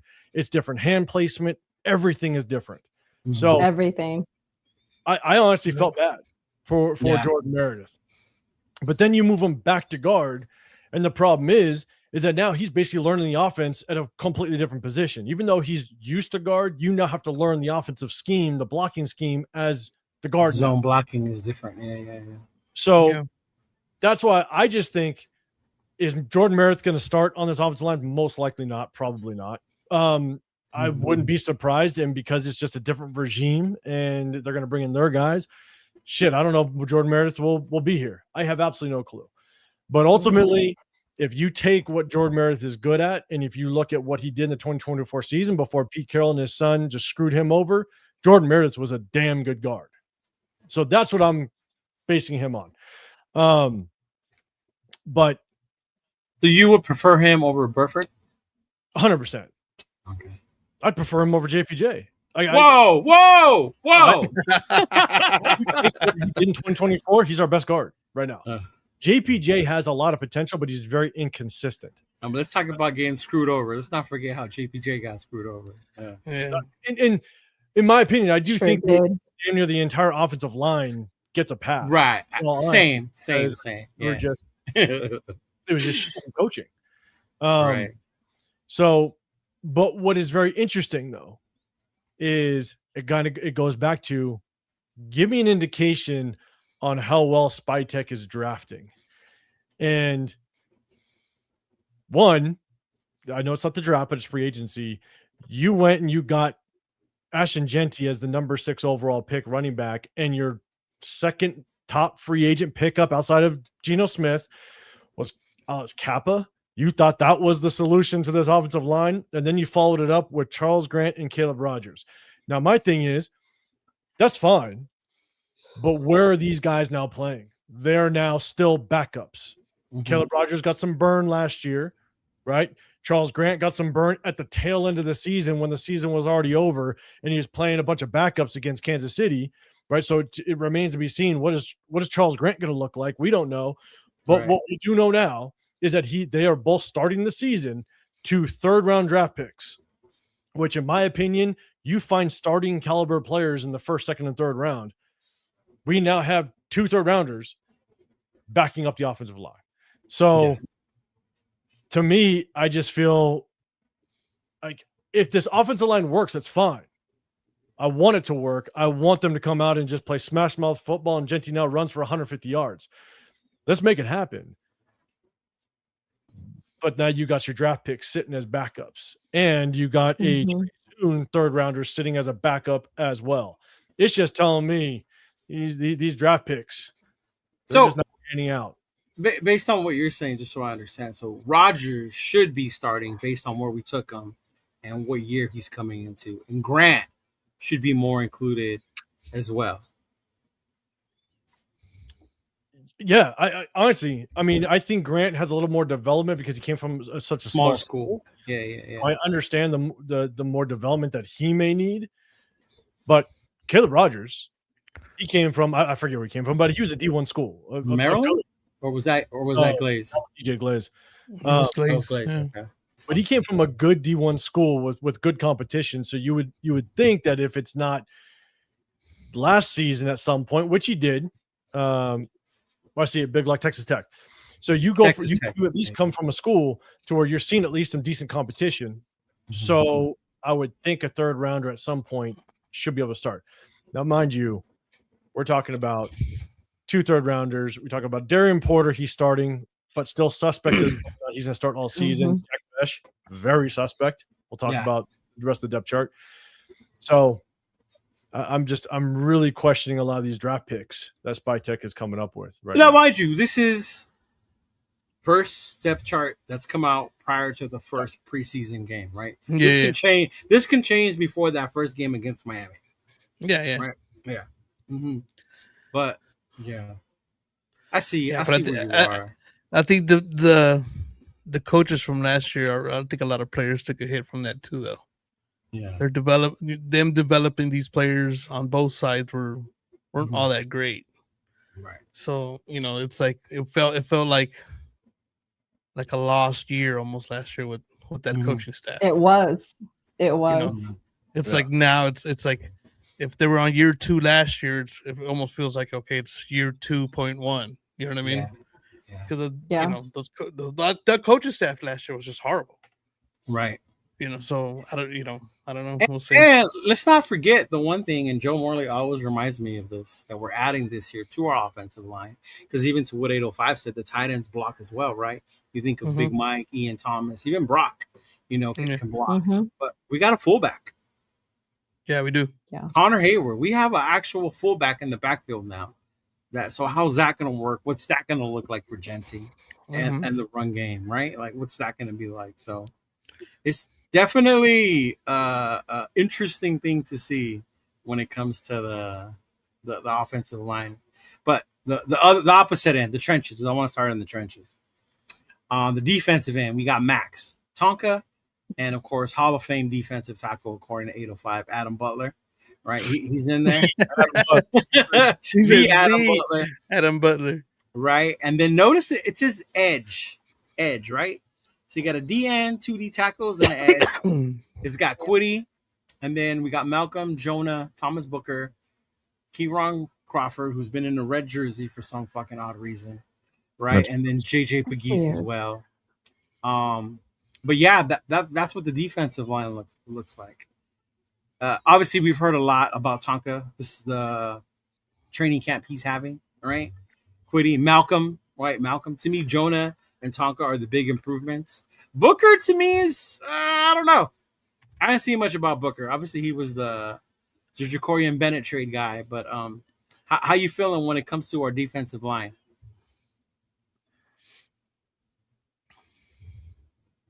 Well,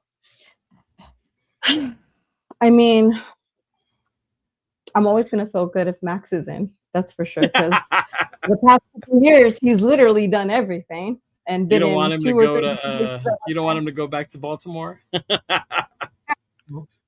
No, of course, I'm always going to want Max. But yeah, honestly, I'm just remaining optimistic this year, and I'm putting full faith and trust in this regime because I have not done that in years. But then now hearing 805, I'm like sitting here I'm like, wait a minute. So, I always like to hear other people's perspectives and get their side of things. And I'm very open-minded and to take other people's perceptions and integrate it into mine and to kind of see two sides of it.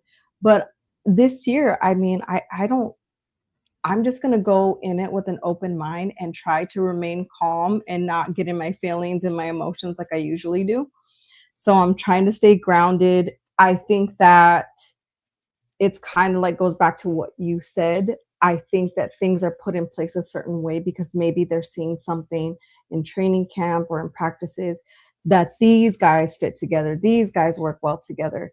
So that's where I'm at with everything. And I think I'll have more to say about a lot of this once the season starts. A lot of Crawford fans for a guy wearing a red jersey still. Raider Nation 510. Love you, big dog. But you also told me that Tyree Wilson was a top 5 player on the defense. Oh, let's not get started on the Tyree Wilson fanatics. I'm just saying that is the one comment last season that stuck with me because he rode that like you wouldn't believe that Tyree Wilson was a top 5. No, I think he actually said top 5 player on the team. Oh, that's ridiculous. Which was a wild take. But also, God, fam, I see you trying to make fun of me throwing you out your goddamn mind. Yeah. Wait, man, don't worry. I was just warm up. That's all that was. Not only that, but people swear that you could just go up there and you're going to be like automatic Joe Burrow accuracy, right? Like, take a couple of warm-ups. Right? A couple warm-ups. It's a foam ball. It's a Nerf. It's a Nerf. Yeah. That's funny. I'm just doing excuses. That's all. Although I saw you hit the side a couple of times like I did, so I wasn't the only one. But all right. Raider Raquel had that good kick, with the warm up and everything. Right, she stretched out and everything. Stretched out and everything. Had the kick go right through the upright. So 805 had a good kick too. Oh yeah, he did actually. Yeah. The real Tokyo Toe. God damn it. You're the Ventura County Toe, dog. The Ventura County Toe. Oh, shit. They were calling me the Fresno Toe. They were like, Fresno Toe. Oh wow, that's comedy. Now, the next part I want to point out, and this is because I think it's a big concern, is the linebacker. Because I heard someone say that we had depth at linebacker, and I almost spit the water out of my mouth because I was like, who, where? Right? Because aside from Nakobe Dean and Quay Walker, right, we have Tommy Eichenberg, Cody Lindenberg, Cameron McGrone, Sagoon, I don't want to mess up his last name, Buddy Johnson, and then the guy Cian Sloan, right? Cian Sloan that I have asked you about 805, right? Yeah. Those are the no, not even. He's on the edge. Yeah, Xavier Zori. Yeah. So this is the linebacking core. And this is the one part that would make me worry that Nakobe Dean hasn't been the healthiest, right? If he goes down, what happens there, right? Quay's been playing out of his mind in camp. So I'm excited about Quay. But if something happens to these two, we could be in trouble when it comes to that. Yeah, exactly. Yeah. Mm-hmm. Yeah, it throws a big curveball out there. Yeah. Mm-hmm. I mean, but when it comes to linebackers, the depth is that's suspect. And I see someone in the chat specifically that he knows that his boy is suspect as well. But no, look, we have two guys. We have two backup linebackers that are basically, they're good special teams players. Like I don't know if you guys. I went live last year's draft, and because we didn't address the linebacker room at all, I wanted us with that last pick to get Cody Lindenberg because I had a feeling that he could be a good special teams guy. And he ended up being a good special teams guy for us last year. Is he starting linebacker material? That remains to be seen. I don't know if he is, but when it comes to good old Tommy Ami, that guy is struggling if he gets between the white lines on the defense. But good special teams player, Jamba. Right. Depth-wise, it's gonna be tough. Depth-wise, I think. Yeah. If Nakobe Dean and his health issues kind of rear its ugly head, it might be a little rough. So right. some depth. Yeah. Yeah, it's definitely That's true. a lot of trouble, right? When it comes to the linebacking core. But Yeah. And I don't know how you compensate for it again if you are struggling with the backup linebackers and they're just not producing or up to par. right. That's the question is just how do you adjust the defense? Do you play more big safeties to kind of compensate for that? Just don't know. So we'll see. And to that, then we look at our secondary. Our secondary, on the other hand, looks a little more promising. It's got more depth, if you will. You got Stokes, Porter, Teron Johnson, Isaiah Palomao, Jeremy Chin, right? Backing them up, you got DCAM, Hezekiah Masses, Greedy, Traydon Stukes, Dalton Johnson, another one, right? Talk about drafts. Gerard McCoy, another one. You got another rookie here, Caleb, and then Devin, Tristan McCollum. So we got a bunch of DBs out there. So to me, and I think this is what I was telling Rundown, and I don't know if you guys saw this at camp. Maybe you guys can share. But when you saw the defense out there, did you see more of the DBs being utilized than as opposed to the linebackers? I saw way more DBs out there than people would think of how we're going to line up on defense. I saw more, without question. Yeah. You had Tron Johnson. He was out there. Mm-hmm. But you also had Jeremy Chin on the field as well. Right. But then you obviously have Isaiah Palomao playing up top. And so you definitely saw more DBs than linebackers. They're going to run basically what they call that 4-2-5, more than likely, because you saw more even front than odd. You didn't see a true nose tackle. You didn't see whether it be Adam Butler or, a Tonka Hemingway playing actually over center or even that one technique. So I think at the end of the day, we're definitely going to see more DBs than linebackers. They're going to run heavy with the big nickel and Tron Johnson. I think it's a lot of playing time. Yeah. So Raquel, I'm going to ask you Teron first. Johnson was out there a lot. So. Yeah, he was. He really was. He was out there a lot. But Raquel, Isaiah Palomao slotted as a starting free safety behind second round pick Traydon Stukes. Now we were both there at the party. We both had our reactions to that pick, right? Seeing this on the depth charts now that Isaiah is starting over him, how does that make you feel about our second round pick, 36 overall? It makes me feel confirmed in my exact reaction. I mean, I was like, what? Like, and it's like I said, I have no issue with the kid. I'm sure he's a beast and he has talent. And yes, I believe he does, but that should not have been our focus at that time. I truly just wanted to focus on the O-line and make picks based on that. And so when we're talking about, like if one of these two go out, that's exactly why we should have been getting someone else in the draft for the O-line instead of focusing on the defense. So, like I said, Jacob Rodriguez.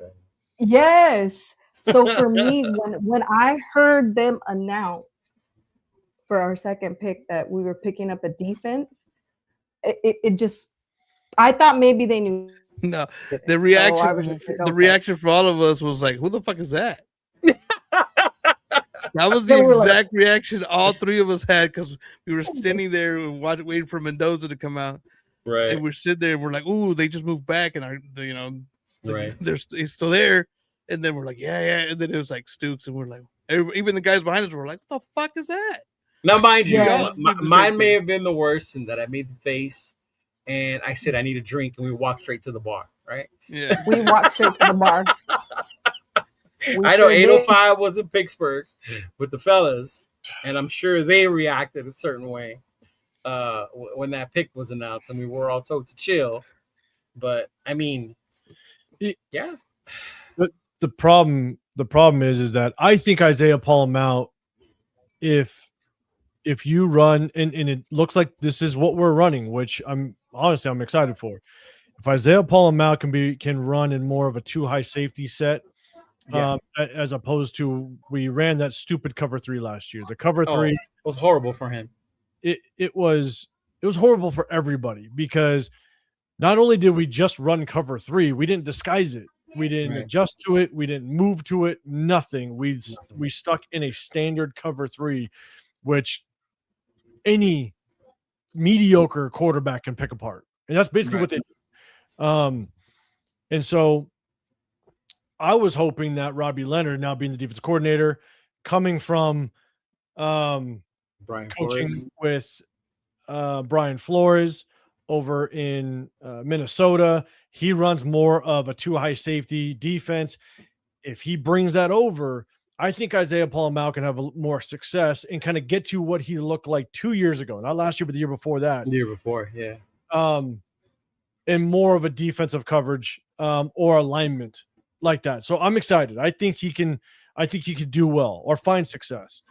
Now, if he does find success, then this is where when you pick up a guy like Stooks, he's not going to most likely start over Isaiah Paul-Mal. I said this before training camp even started. I was like, I don't see him starting over Isaiah Paul-Mal. I don't see him starting over Tron Johnson, only because we traded for Tron Johnson. We went out and we got him. So, and he's a veteran, so there's a good chance. He's going to get a starting position. I don't see him starting over Jeremy Chin. And so I don't know where he fit unless he just blew our socks off as going out there and playing, which he hasn't at all.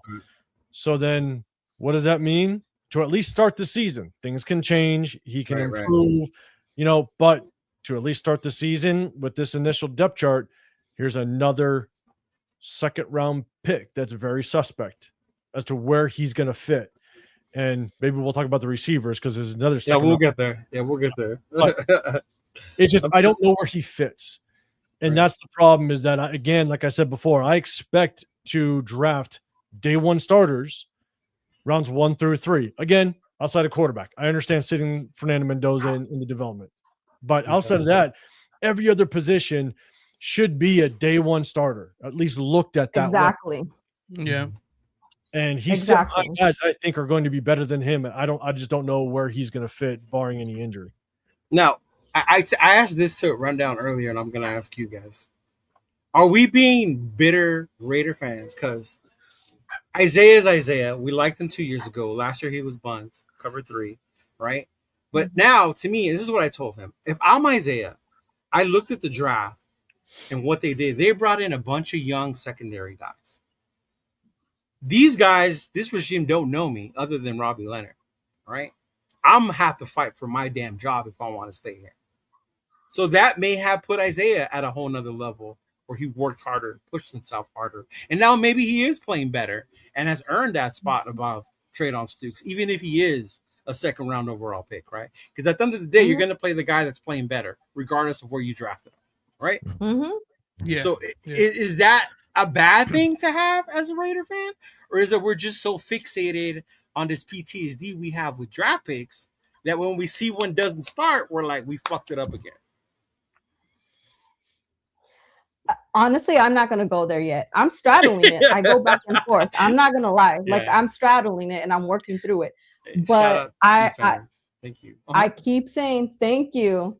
I keep saying, that I feel like the intention is that they're creating the competitive culture, but yet cohesive so that, they can learn to work together. They're competing against each other. Yes. And I think that it's pushing them to push through to their full potentials. And that could be what is happening with Palamau. But I'm still a little annoyed we took Stooks as our second pick. I was waiting for someone to say that because you said straddling. God damn it, G Set fam. myself up. Chona. What about you, Chona?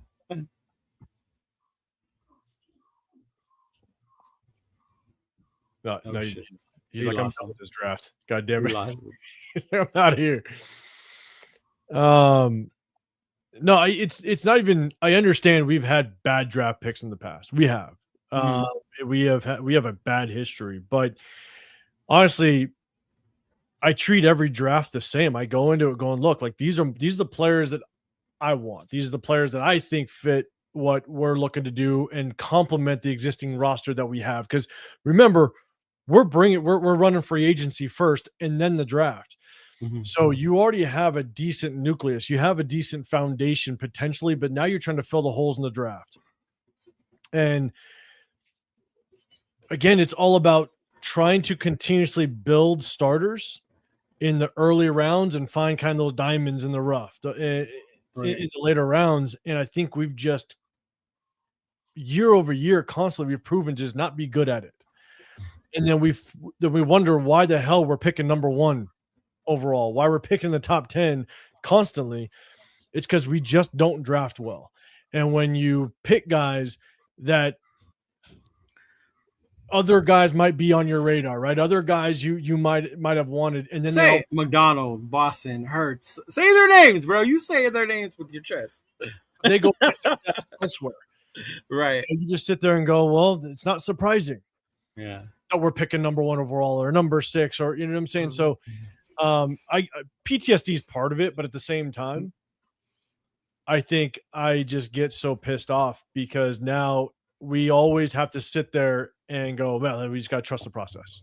Yeah. And then we go through and go, well, hey, they may not be starting today, but hey, maybe they can develop, maybe they can turn to something or give it some time. And we've been saying it for so long that we find ourselves with the number 1 overall pick.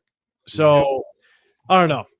It's just, it's kind of just mixed emotions, to be honest with you. And I hope they get it right. I don't know. It's PTSD. It's PTSD, though. PTSD. Yeah, because I was thinking that I'm like, why are we like? So it's the end of the world because Isaiah is beating out our 2nd overall pick. As a Raider fan, I'm happy that someone we have on the roster is actually playing to that level, right? And we're not just hoping this rookie's going to come in because we need him to. Yeah. But it took me a while to get there. I gotta lie. I think what's difficult though is if Isaiah Palomau does not produce, if he plays like he did last year, then there would be a problem, right? And then you got a rookie that can't even beat out an Isaiah Palomau that's not playing very good. Then we have problems, right? I think the vast majority of the fan base was like, okay, Isaiah Palomau didn't play well last year, and that's okay, but then you draft a kid that isn't going to play over him. So it's like, our offensive line was bad last year. And then you go get a Trey Zune that's not going to even start as it relates to right now. He's a backup, and you don't rotate the offensive line. So if he doesn't find his way into a starting position and this offensive line isn't very good, then you just drafted someone in the 3rd round that has no impact. And today he was playing backup center. Yeah, like that is wild to me. Yeah, he was playing backup center today. Yeah. He's played guard, he's played tackle, he's played center. And so you're sitting there going, you picked a guy in the 3rd round that you have no clue where the hell he's going to play? Where, Big Luck? Where is Zoom going to start? Where? But we can also ask the question about, was the line bad last year because of the players or was it because of the coach? Right. That's true. So that whole defense in general. So now these guys could come in with the regime that knows what they're doing, and maybe they just look a little better. Right. We won't know. We won't know until we start playing the games. I think, and that's why I'm looking so forward to Thursday. Yeah, looking to the games because last year's coaching staff was just horrible. It was just horrible. You had that offensive line rotating game after game after game. You had no consistency of players on there. I just felt like they didn't know what they were doing. They didn't. And not to be the golden domers that me and Chona are, but we tried to tell y'all about Pete Carroll. Right? It wasn't the Trojan hating us. We had seen the downfall. He wasn't the same guy anymore. Yeah, it wasn't. So. But no, it's just, and then we've had the year and after year after year of bad picks and it's just. So I'm just looking forward to see what. And that's why I go back to when we talked about earlier about it's a I don't want to say throwaway year, but a year where we're going to see a year where we see what we got. Yeah, because we were just so inconsistent last year. There was no consistency. There was no real leadership from that coaching staff last year. So it's like, okay, well, I guess this year's we'll see what we actually do. I think we'll see more this year of what we do got and what we don't have compared to last year. And then lastly, we'll go into the biggest concern on our team. And before we talk about that position, Raquel's favorite. right? I'm gonna let Raquel share her story, her experience with this player. But just this is the one I know we all worry about. We don't need to go over the running backs. We know what they are, right? It's Jetty, Washington, Lobby, Very special clear. teamer, things like that. It's very clear, Yeah, right? that was straightforward. That was straightforward. But the wide receiving room, right? So you got Jalen Naylor, Trey Tucker, Jack Besh, Dante Thornton, Malik Benson, the rookie, Derek Young. That's his name, Nathan, number 81. He's the one that was connecting with Nando a lot when we were at camp. Was 81, Derek Young. Philip Dorsett, Devin Tompkins, Shredrick Jackson is still out there. We saw him a couple of times. Chase Roberts, who's the other one? EJ Williams and Brandon Johnson, right? So those are the receivers. But, obviously, Raquel, share with them your experience. You got to meet Jack Besh and what you talked with Jack Besh about. Mm-hmm. Yes, he was. I think I have footage too, but there was a couple of minutes where I got to talk to him, and I was really excited to see him because I like the kid since we drafted him. Not that I thought we should have, but where we were at, because I really wasn't too concerned about a wide receiver this year. I was mainly focused on the O-line. But when I did see Jack, and he came over to me, I just told him, I'm really looking forward to what you can do this year. Don't give up. Keep your head up. You can do this. Yeah, I don't know. But I wanted to give him a pep talk. Like, come on, kid. You could do this. So Raquel told me this story, right? And I'm in my head like, did you just mom this kid and tell him to get his head up? And ponte las pilas, cabrón. Oh, yeah, man. Ponte las pilas, I like, did Raquel just have like the mom pep talk with Jack Besh? She did. And told him, like, you need to get your shit together. Stop fucking around. Get your shit together, pretty much. Oh, I said it in a mom way. That's not how I wanted to say it. But then he gets close to you and he has this like little baby face. And then you're like, oh, you could tell he's down. His spirits are down. Like I couldn't like kick him while he's down. So I wanted to give him a pep talk, give him some advice, but do it in a caring, nurturing, loving way. Which is not my usual get down at all, but Oh my gosh. That's funny. Yes. That is but yeah, that's your wide receiving depth chart. You got Naylor, Tucker, Besh at the 3. And then, of course, you got the backups with Thornton, Benton, and the rest of the cast. Surprised Besh is at 3?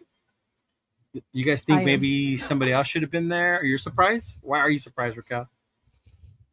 I'm just surprised because I don't feel like they're even using him enough in training camp or anything. But like I said, like I don't know. They could just be showing us like whatever they want to show us in the moment. We won't know till preseason what their intentions truly are. We're not going to know. Yeah. So I am surprised to see him, at least before Thornton, and that's it. Oh yeah, Thornton's last for horrible. sure. Yeah. Last for sure, and then Besh before him. And other than that, I would kind of, be like, okay, let's see. But I'm surprised to see where he's at. That's why I gave him the pep talk. How bad for him. Well, Naylor hasn't been in any of the practices, right? He wasn't at the 2 that I went to. Oh, was it the one you went to? Because I don't remember seeing him or anybody talking about him, to be honest. He was there when we were there Tuesday, but we didn't realize who he was until after. And that probably was because they weren't giving a lot of plays towards him. Yeah. Yeah. Well, Friday, Michael Mayer was going off. Say that again so Chris can hear you. Say it loud. Michael Mayer was going off, man. Him and Cousins, man, they were connecting. He's so underrated. He is so underrated. I love Michael Mayer. Now, I don't know, because Jalen Naylor wasn't there. Were they compensating with it? Was he just getting more reps because Jalen Naylor wasn't there? Not sure. Now then, Fernando got basically all day Saturday, and we already talked about what that outcome looked like, and so not a whole lot of action with the receivers. But honestly, I'm not surprised with Jack Besh, to be honest with you. I mean, Chido, you know how I felt when we drafted him. We were we're sitting right there.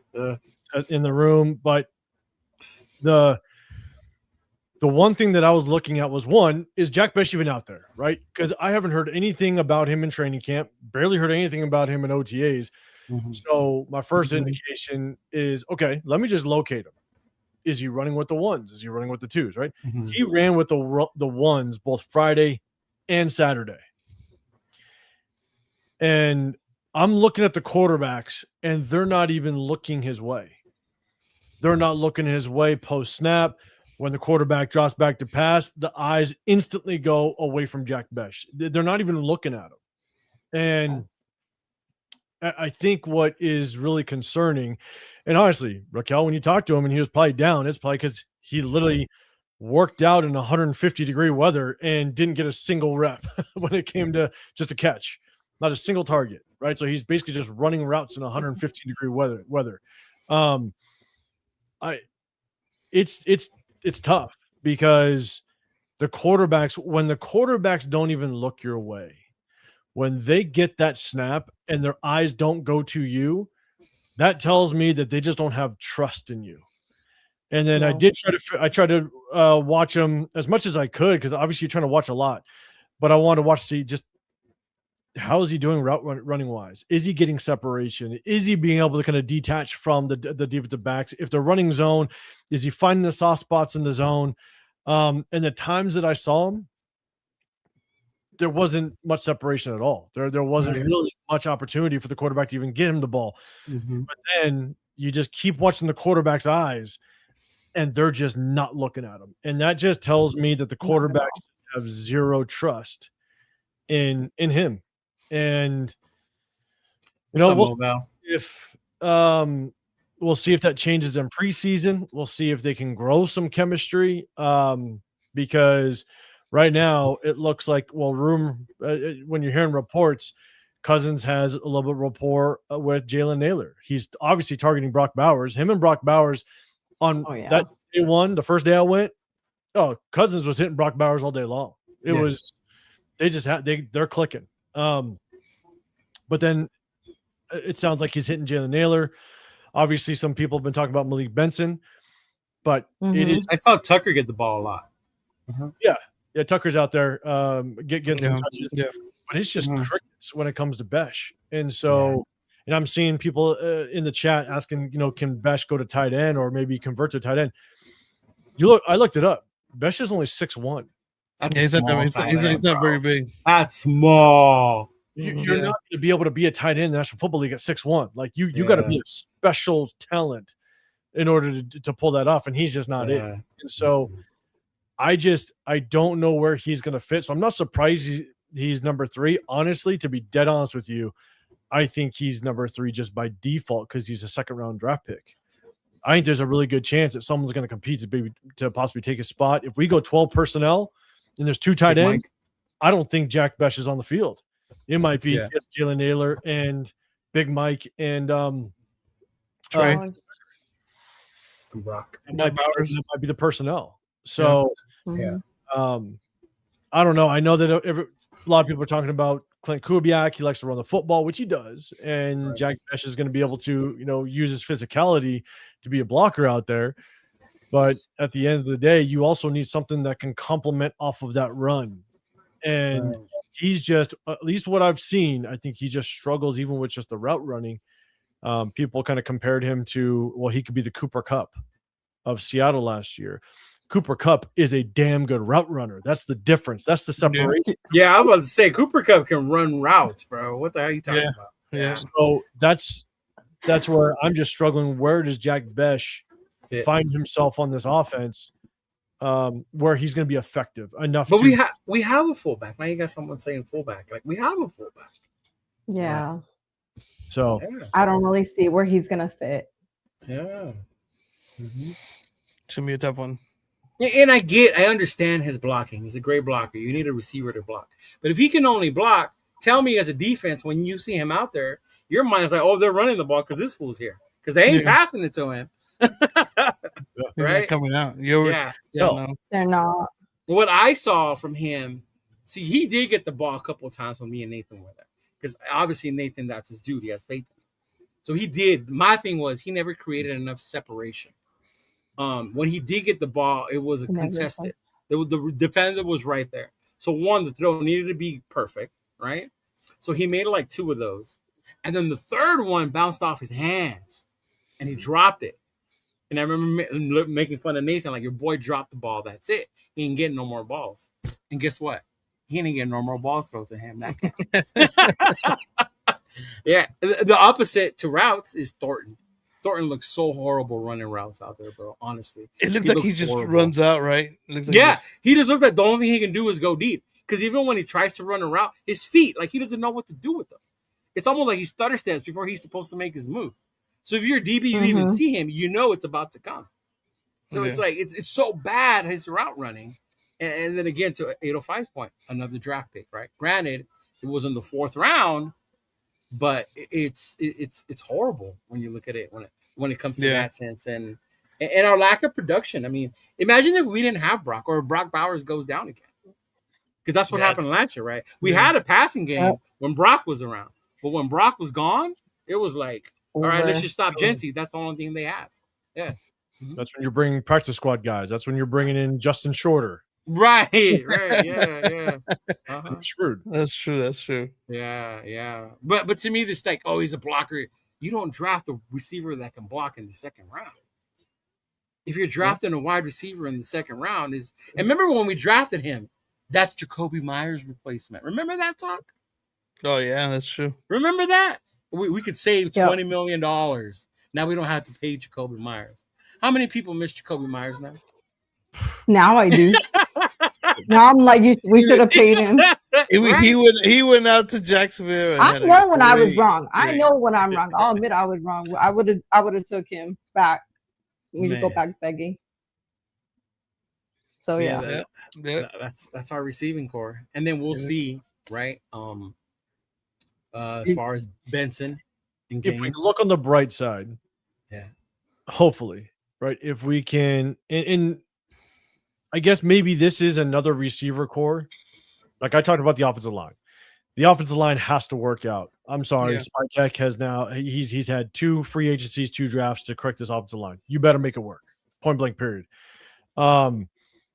This receiver room is kind of similar because you see a Devonta Adams leave this receiver room, whether he washed up or diva, whatever you want to call it. He left. Whoa. But then I'm catering to the chat sometimes. But then you let Jacoby Myers walk, right?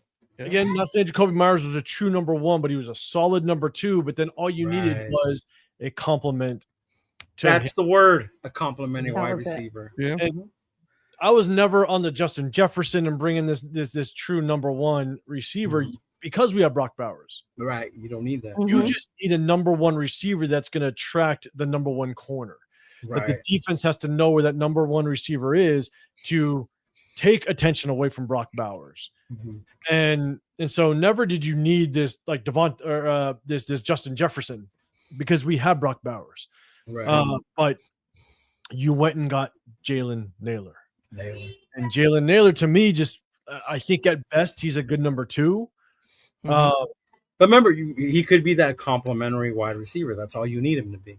Well, no, but I'm saying a complimentary to the number 2, like a Jalen Naylor, right? So we had opportunity. You had opportunity in free agency. You had opportunity in the draft. You could have went receiver in round 2. You could have went receiver in round 3.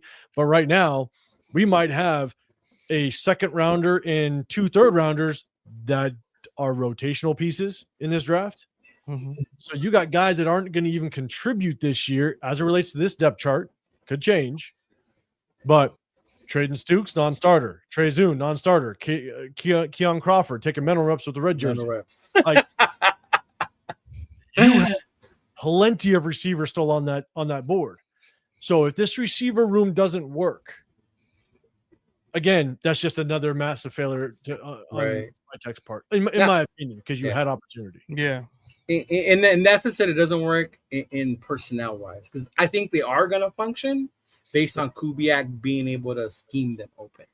And that would be players like Malik Benson, Naylor, Tucker, right? Or even Shedrick Jackson if he was able to to get some burn. I think we'll see some burn out of him in the preseason because I liked what I saw in him last year. But yeah, I mean, that kid that I wanted, Boston, right? Isn't he over in Tampa, like mossing people right now? Yeah. He's out there like mossing grown ass man as a rookie. Like, bro. Ted Hurst went to Hurst, another one. Yeah. Thing. Yeah. But also the one kid out of USC, what's his name? Jacoby Lane. Kobe Lane. Yeah. Kobe Lane. The one thing that I have struggled with Trey Tucker is the fact that year one of Trey Tucker, his hands were suspect. You know, his hands were rough. Year two, it looked like he was getting better with his hands. But year two, you saw what Trey Tucker could be. Again, if his hands were better, again, he bobbled a lot his first year. His positioning, he used his body to catch the ball a lot. Yeah. Can't stand He it. got better year two, but it's not coincidence that he got better given the fact that was when you had Devonta Adams and Jacoby Myers on the field at the same time and Brock Bowers. And so the thing is that you could use Trey Tucker as a true slot. You could use him in the way that I think he's intended to based on his skill set. But all these years that we let receivers go and receivers get hurt, and now he's being used as the number one and then used as the number two, and he's getting moved around all over the place. You didn't give him. You're not being able to actually use him where I think he's supposed to be, how he's supposed to be used. Yeah. So by having Jalen Naylor, by you not getting a true number one, Trey Tucker is probably going to be used as the number two, and I just don't know if he's a good number two. Right. And so Clint Kubiak, and again, I'll get in the chat's good side for just 1 second. I'm a massive Clint Kubiak fan. That's what I wanted. Okay. It is what you wanted. Yeah. The like button. But outside of I hope that Clint Kubiak can use and scheme up this receiver room in the way that it works. And maybe we didn't need to go get, a number one receiver in the second round or even the third. So we'll see how it plays out. Not this season.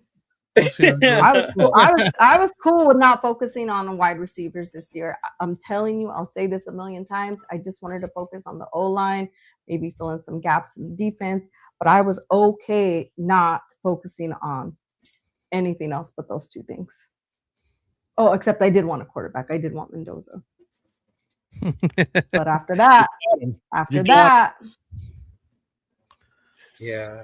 And then again, is for the future. In all fairness, they inherited a team that had a lot of holes. So the expectation to fill it all in 1 year was wild. Yeah. That's why I'm not shocked about our lack of depth at linebacker, right? Because we did a lot to fill the depth in the secondary. At least we finally took care of the secondary. And at the same time, you added help to Max. Actually, you set Max away. You added the help, and then Max came back. So it was like, hey, win-win, right? At that point.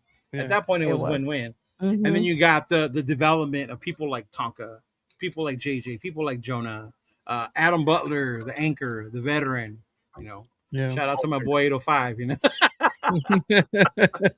So in that sense, it makes you feel better as far as them making the team better on the defense. And I hear, and I'm 100% with you, right? We went into this year, this free agency, this draft with a lot of holes, right? A lot. We had 11 draft picks last year. 11. How do you have 11 draft picks and you literally come into this season with a bunch of holes? It's because there's a Pete Carroll. I could fill some of those holes. And his sons. So maybe it was Pete Carroll again. I don't know. Blame Gino. We're done blaming Gino. Oh, it was Gino's fault too. That's just horrible. Yeah. PTSD. But I mean, that's where the PTSD comes from. Yes. As the depth charts came out today, we're going into our preseason game on Thursday. I'm happier with the O-line this year than I was last year. Happier with the D-line, the secondary. Linebackers are still question mark other than the main two. Honestly, I don't even want those two to play. I don't want them to get hurt. Like, if I see Quay and Dean for one series, I'm good. Like, let them sit, right? Yeah. Same with Kirko. I want to see Kirko take 3 snaps at the most. Sit your ass down. Genty. See, and here's my thing, and I wanted to ask you, Coach 805. It's hard for me to gauge the run game in training camp when you can't tackle these guys. Yeah. So how can I really know if Genty looks better, if Washington looks like a starter, right? Or if Hemby's going to surprise people? Like, how do I really know that without seeing them in a game with full contact? I mean, are you saying without seeing them in preseason? Yeah. Mm-hmm. I mean, you can't. Like, you have to go see them in preseason. And you know, it's all about it's all about, especially with young players. And again, this was the biggest concern that I had with Genty coming from the Mountain West and playing non-NFL caliber talent. Mind you, I'm a Genty fan now, just so you know. As a young rookie, especially running back, how do you process the speed of the NFL? That's the biggest thing. Mm-hmm. You know, you have literally damn near, 15 to 18 bodies flying around in front of you. How do you process the speed of the NFL? Yeah. And you're only going to be able to really truly understand that in real game-like situation, because I said it early on, and Leo, you just kind of said it, is in training camp, you're going to basically a thud. You're going to get wrapped up at the line of scrimmage. They'll try to stop you. But if you actually have an opening and you get to the secondary isn't going to tackle you. They're going to basically wrap you up, thud to you, and just try to punch the ball out. And so you're not going to get a really good indication as to just how that defense flies. Right. So I definitely want to see these running backs get some good burn. I don't know if Genty gets a lot, to be honest with you. Yeah.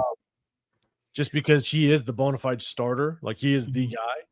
So I could see us possibly rotating quite a bit of running backs. And I only say that because we went out and we worked out a ton of running backs. Yeah, there's still some on there that I don't know who they are. Yeah. So I don't know if they're trying to figure out who that third guy is. Maybe Hemby just isn't the guy. So I could see a lot of running backs getting some burn. You got Lobby, Hemby, and then Dare Ogumbuwale. Which I actually like that kid. Not gonna lie. I think he could maybe take Lobby's spot. Yeah. I'm just ready for preseason. I'm ready for preseason. I just feel like there's so many questions and so many whys. And What's up, Anthony? I want to get to preseason. I want to get the season started. I want to start seeing how things are going to work out. I want to see what their intentions are. I want to see what their strategies are. I want to see, I don't really want to see any of our starters in preseason at all. What about the O-line? At all. Especially Will on you the be seeing the defensive side. O-line? No, O-line I want to see. Yeah. I would say the O-line, but I'm talking about like as far as, the prominent ones, like the QBs, wide receivers. But the O-line, yes, I do want to see them here and there. But other than that, I really don't want to see Kirk Cousins at all in preseason. I want to give that time to Mendoza and to see how he works with that O-line. Right. And that receiving core. Even the open practice 805, because remember last year a kid got hurt at the open scrimmage. Yeah, when they had the inter squad. Yeah, when they had the inter squad. Yeah. Because they were going full out on run plays, remember? They were actually hitting each other. Yeah. And then that one kid got hurt. Yeah. And then when he got hurt, they literally went to flag football. Like, literally making any contact at that point. Once that kid got hurt, they literally like stopped. it looked like the old school Pro Bowl. Yeah. Like for real. Real. It did. Like, they just stopped making contact. Yeah. Which I understand. I mean, basically, I forget, it was Lonnie Johnson, right? Lonnie Johnson. Yeah.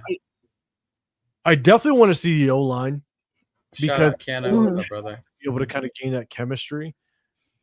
I want to see Kirk Cousins, and it's only because I've said this for a long time. One of the hardest things for quarterbacks to kind of get chemistry with is the timing in against real defense with your receiver. And so you want to kind of get a little bit of that chemistry prior to week one, because these guys are all new. I know that I think Kirk Cousins threw to Jalen Naylor a little bit for like one season, but again, Jalen Naylor was like the fourth option. Yeah. So I'd like to see Kurt just maybe a series or two in one or two of the games.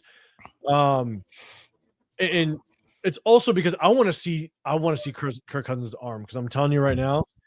Oh, you didn't get to see it. Oh, that's what it was. Okay, Well, he saw it on Friday. He saw it on Friday. I saw it on Friday, but the thing is that you're not there's live bullets ain't coming at you, so he's playing comfortable. He's a veteran. He knows that no one's going to hit him, maybe except for Max, but he knows ain't nobody going to hit him, so he's still uncomfortable. Do you remember that movie with Jamie Foxx, the football movie, LL Cool J and Lawrence Taylor? Yeah. What's the name of it? Any Given Sunday. Okay. Remember when Cap went down and he saw like ghosts? Yeah. So when you see Cousins move, that's what he reminds me of. He knows the next hit coming might be the last one. Cousins has never had a strong arm, and the one thing that I see in his throw right now, just kind of as he's aged, is if you watch his throwing motion, when your shoulder comes well before your hand, you're just getting too much into it. And when you watch him throw, even though he's completing passes to Brock Bowers and they're going for touchdowns and stuff like that, the ball's not just zipping in there. It's his arm. He's got an old arm. And so he throws to spots, not to players. Yeah. I just want to see just kind of how his arm looks when he's throwing off his back foot, when he's just slightly out of position, if he's off balance just slightly, how much does that arm strength just completely diminish? Because if you go back and watch him against the Falcons, you saw his arm diminish. Now, I don't know how much that injury kind of played him with him a little bit and really try to step into the throw. I don't know. So just me personally, I'd want to see just what his arm looks like against live bullets, because again, going to be 38 years old. You just move him off his spot slightly and he's off balance trying to make a throw 30 yards downfield. Yeah, he can come out a duck, and then now these safeties are jumping it all day long. That's what happened to us when we were doing that throwing thing, 805. People don't know how windy it was that day. That's why our balls were going away. Overcast. Yeah, like come on now. Shadows. Shadows. That's why it looked like a duck. Right. We're over 30, so that had to play in part. Like, come on now. But then also, when it comes to aging quarterbacks, the one thing that I've noticed as years go on is when you lose that arm strength in real time, when the ball snapped, you see that out route, and 5 years ago you could have hit that out route, and that ball just don't get there as quick as you thought, and that corner jumps it. Sometimes older quarterbacks just can't process the fact that they can't get the ball there quick enough, and they've gotten into such a rhythm and a habit, because mechanics are real. You get into a mechanic, you get into a rhythm, and when you just can't get that ball there like you used to, it's really hard to get out of it, of that habit. And so I just want to see him a little bit, and doesn't need to be a lot, because I'm with you. I mean, Fernando, you better get a whole half every single game. That's where I'm at. I want to see him get a number one overall pick. Aiden, I want 3 quarters. 3 quarters. Yeah. I don't want to see Aiden at all. You're gonna see Aiden. You won't see much. No, I know that. Like, I know that. I said I don't want to. Yeah. I don't want to. Why don't you? I know I'm going to see him because he's just done. I want to give the time that we need. Okay, so to what 805 said. Okay, we're gonna put Kirk Cousins in and kind of get him used to our O-line. Cool. But after that, I say 3 quarters with Mendoza. I don't want to see AOC. I like the AOC hate is real.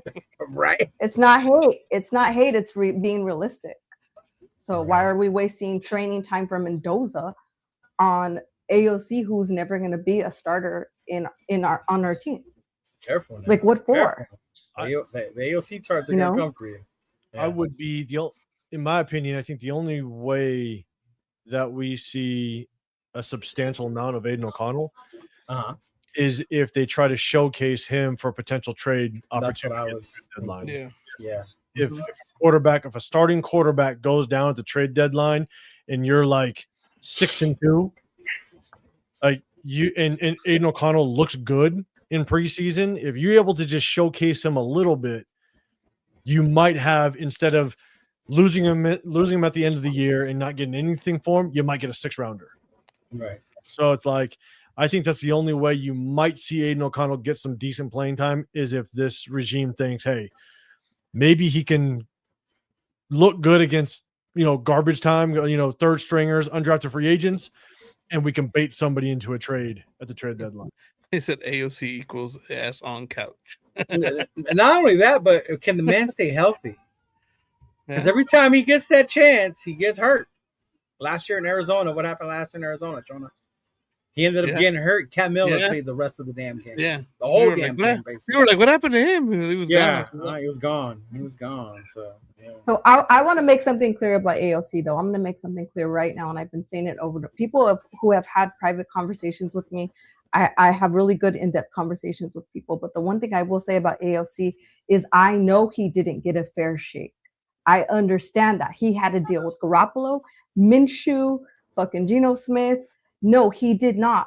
But you know what? That's not my problem this year. Like, I'm not going to, I did like him, and I did think that he didn't have a fair shake. He didn't. What does that mean? He had to deal with that. Are you kidding me? No, I'm asking you. What does that mean? No, he had to compete against them. So if they were shitty and he couldn't beat them, what does that say about him? They didn't put him in because it was a coaching decision. I think honestly, when our seasons were becoming shitty, we should have sat down all these veteran quarterbacks and let AOC play. We should have did that when he had Garoppolo. When we had Garoppolo. Do you not remember they did when Jimmy was here and he got hurt when he went in? Yeah, but I mean, we should have kept going. We should have just let him develop. Our season was He kept getting hurt. He kept getting hurt. Okay, then the next season we should have tried it again, and if not, done. Now we're 3 seasons in, and we should just let him go. He got hurt at Arizona. They tried to see what they had to do. I understand that.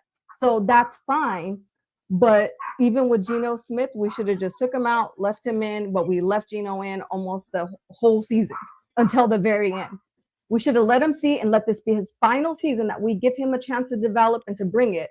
It didn't happen. So now let's let him go and try to be something on another team now. We're just holding him back at this point.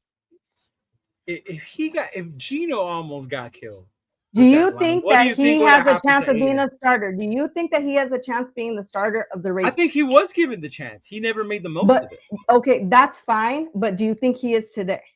Oh, no, I never thought he was. Yeah. Okay. So but that's this notion that he never got a fair chance to me is crazy. I don't think he got a fair chance. Yeah. I really don't.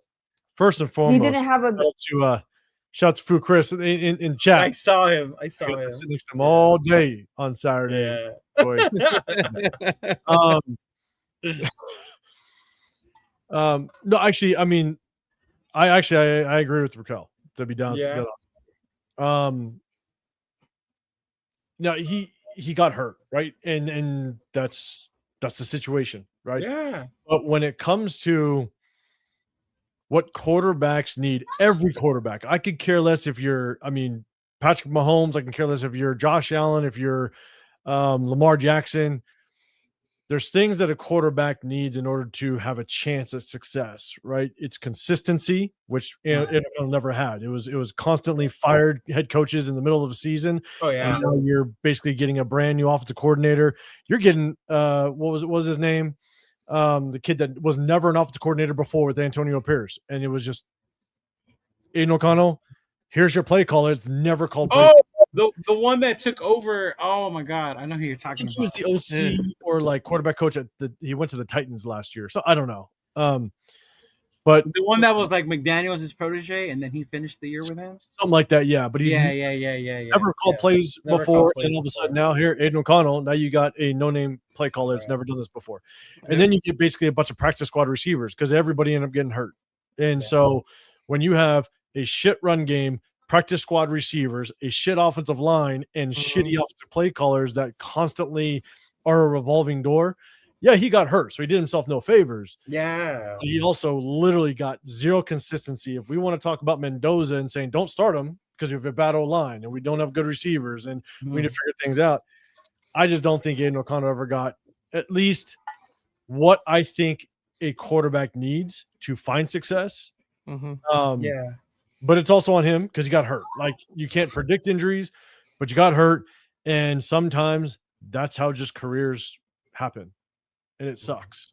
So if he goes on, maybe he can be a career backup. This is the one thing that he will be known for, though. He will be known as the Chief Killer. Oh, because he beat the Chiefs that one. How many times has he beat the Chiefs? He didn't just, like, obviously, yes, he was on the team that beat the Chiefs. Maybe Right. He was on the team. But then the game that he threw for, what was it, like 340 yards against and the we Chiefs? lost. That was because of Carlson. Yeah, that one we lost because of Carlson and the snap. Yeah. So, yeah. You know, look, at the end of the day, I think Aiden O'Connell. Just throw him in there against the Chiefs. We'll be all right.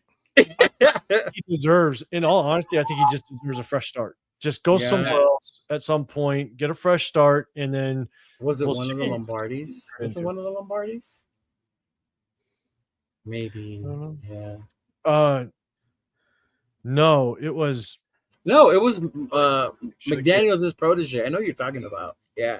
No, yeah. So Mick Lombardi was the quarterback coach, but he wasn't the OC. Yeah, no. It was, I'm picturing, but I'm blanking on. Yeah, it was McDaniels' protege. He stayed, and then he got let go when they brought in the other guy from Chicago, right? And then he got fired, and then the Turners took over. Remember? Yeah. The Turners took over, and then that was, It's been a shit show. It has been a shit show. It's been a shit show with those coaches. Yeah, but I will agree with you, Raquel, that year when they chose Minshew over AOC, I think that was stupid. AP should have stuck with his shit and not let them boss him around, and he should have started. That's exactly what happened. Yeah, that's exactly what happened. Mm-hmm. Yeah, and I think even though that Minshew was the year. Baltimore, but yeah, because I remember. I don't think I even remember Minshew making a pass one time. He just did little side dunks, and I was that Baltimore that game year, was his big game, right? The one where they beat the Ravens with Tay. Yeah. Bo Hardigree. Bo Hardigree. That's his name. Bo Hardigree. That was his OC for like, what was it, like 8 games or something like that? Yeah, something like that. Bo Hardigree. Oh. Yeah. So we'll see. I think at the very least, maybe you try to play him just to get some trade bait. If you can make him look good against some undrafted free agents. True. Or he can make himself look bad. Or he could. You're absolutely right. And then there goes that. So Well, that's the gamble. That's the gamble. Because I was saying that before. Like, yeah, he should, create some value, but he might not. So yeah. To me, I'm just gonna go with I'd rather just see Mendoza play and develop and get some real time experience. To be honest. Yeah. Well, once we draft them Mendoza, that train is gone. Yeah. I'm very excited to watch Mendoza against Arizona. That's just to say the least. Excited? Very excited. I will be going to the game. We're going to be watching him in person. Go to open practice tomorrow. Go to the game on Thursday. It's going to be fun. It's going to be fun. Should be good. I usually take my kids to one game. I took my wife and kids to the game last year. You taking them to the Niner game this year? No, I'm taking my my dad and my brothers because they're all 49er fans. So, yeah, my entire basically my mom and my dad, their entire family, they're all 49er fans, except for my one brother. He is a Ravens fan, but basically it's all 49er fans. But they're going to come out. They're going to come with me to the 49er game. But I typically would bring my wife and girls to one preseason game because I'm like, look, it's a preseason game. If they're getting bored halfway through the fourth quarter and want to leave, cool. I'll come home and I'll rewatch the game because I'll have it recorded. Yeah. Oh, no, I'm gonna have my eyes on Mendoza the entire goddamn time. That's all I gotta say. Hey, shout out to SoCal for pointing this out. This is how bad shit was last year. Even Bo Hardigree did more than fucking Chip Kelly. I'm telling you, the last couple of years, it's been That's horrible. Crazy. I don't want to get in this like argument or conversation, but it's like with Chip Kelly, it sucks because I honestly believe, like, it's not saying that Chip Kelly was a great play caller or what have you, but Brendan Carroll was so bad that offense. I don't know what offensive coordinator could have done well with literally that offensive line coaching. Like that's where it all starts. Everything starts with the snap and the offensive line. And when that was just so horrible, I have no clue how any offensive coordinator can function when that O-line was that bad.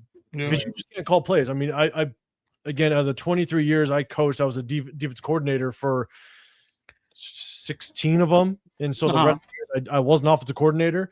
If your O-line is trash and you don't really understand where the pressure is coming from and you don't know which O-line is going to fail next, I don't even know how you call plays. Like it's just it's tough. So I don't even know if it was a little bit of like sabotage, because again, if you remember, Chip Kelly it was his son, but Tom Brady, it was reported that Tom Brady wanted Chip Kelly. Chip Kelly. So not Carroll. Not like that and say, shit, we're going to kind of sabotage this thing and get Chip Kelly kicked out. And now my son, that was the offensive coordinator at Washington the year prior, the University of Washington, now I'm going to promote him to OC. I don't know. Yeah. That's just me throwing bullshit on the wall. So. I had some similar thoughts. I have conspiracy theories about last season, the season before that. I always talk about those things on the back end. And that's why I think this year for me feels a little more peaceful, because I don't feel like that's so much the case. I really think that they truly picked, a regime to really strategize, and they may not do the best at this time, but I really truly feel that each person is in control of their position. Yeah. And it's nobody's son. Because I don't know how the hell he didn't get fired.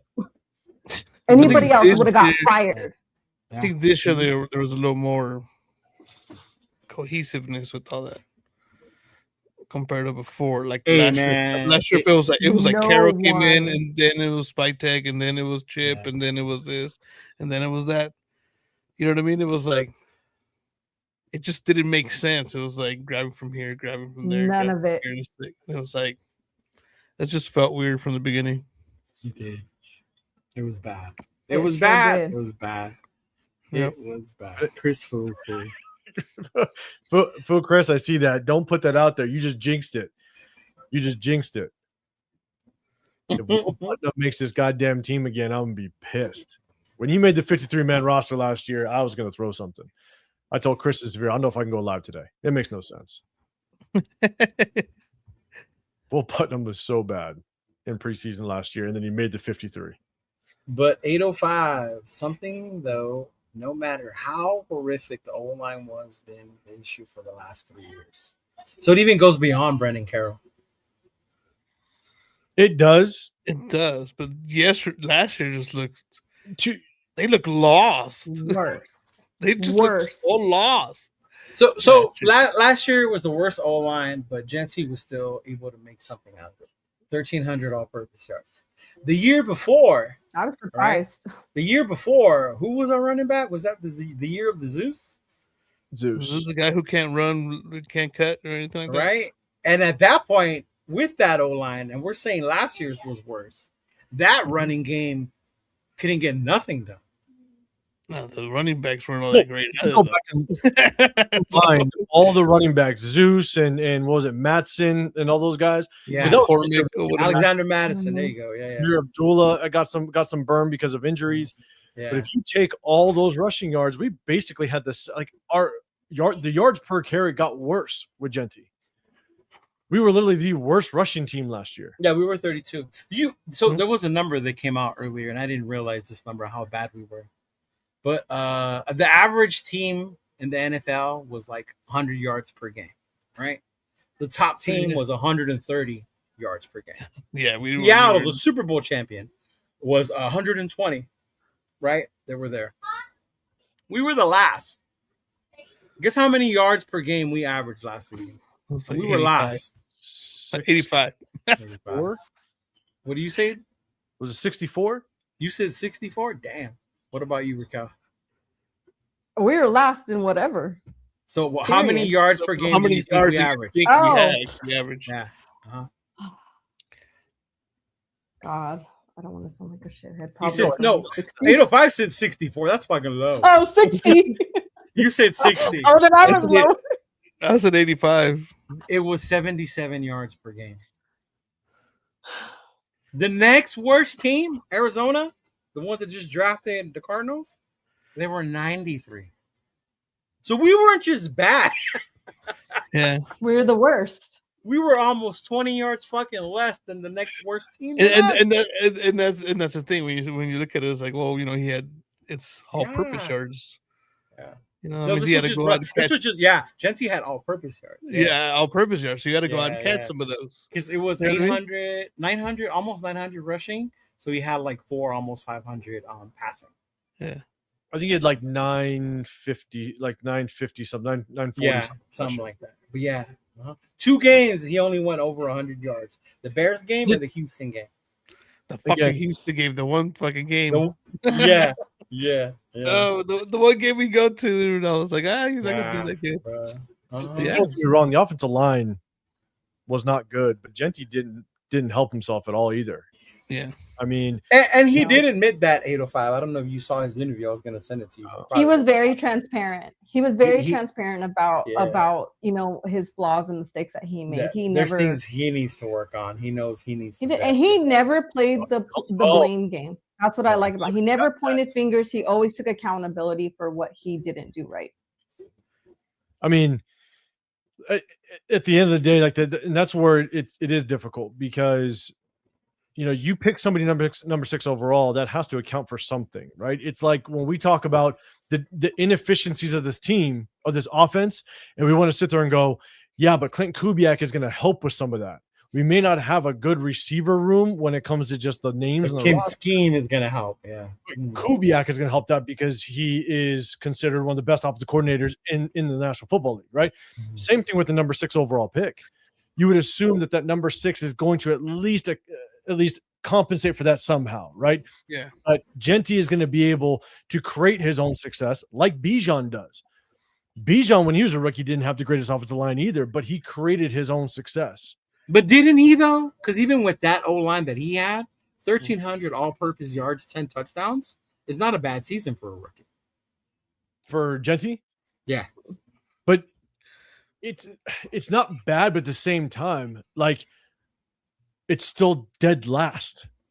as a team, I get that. As a team. Genty, but he still had numbers. His ranking wasn't dead last. He wasn't the dead last running back in the NFL. No. Yeah. But you hear what I'm saying? But then you have to take a look at how many carries did he have. He had the 11th most carries. 236.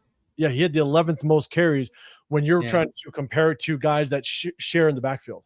Mm-hmm. So these guys might have had 60% or 40% less carries, but they're looking like the starting running back. But they're in a running back by rotation backfield, right? So where Genty was our featured back, these other guys that we maybe are comparing to, they maybe had again like 30% less carries, and so Genty may not have had like the least amount of carries, but at the same time he had the bulk. Well, he was in one of the rare featured running backs so he got the bulk of the carries.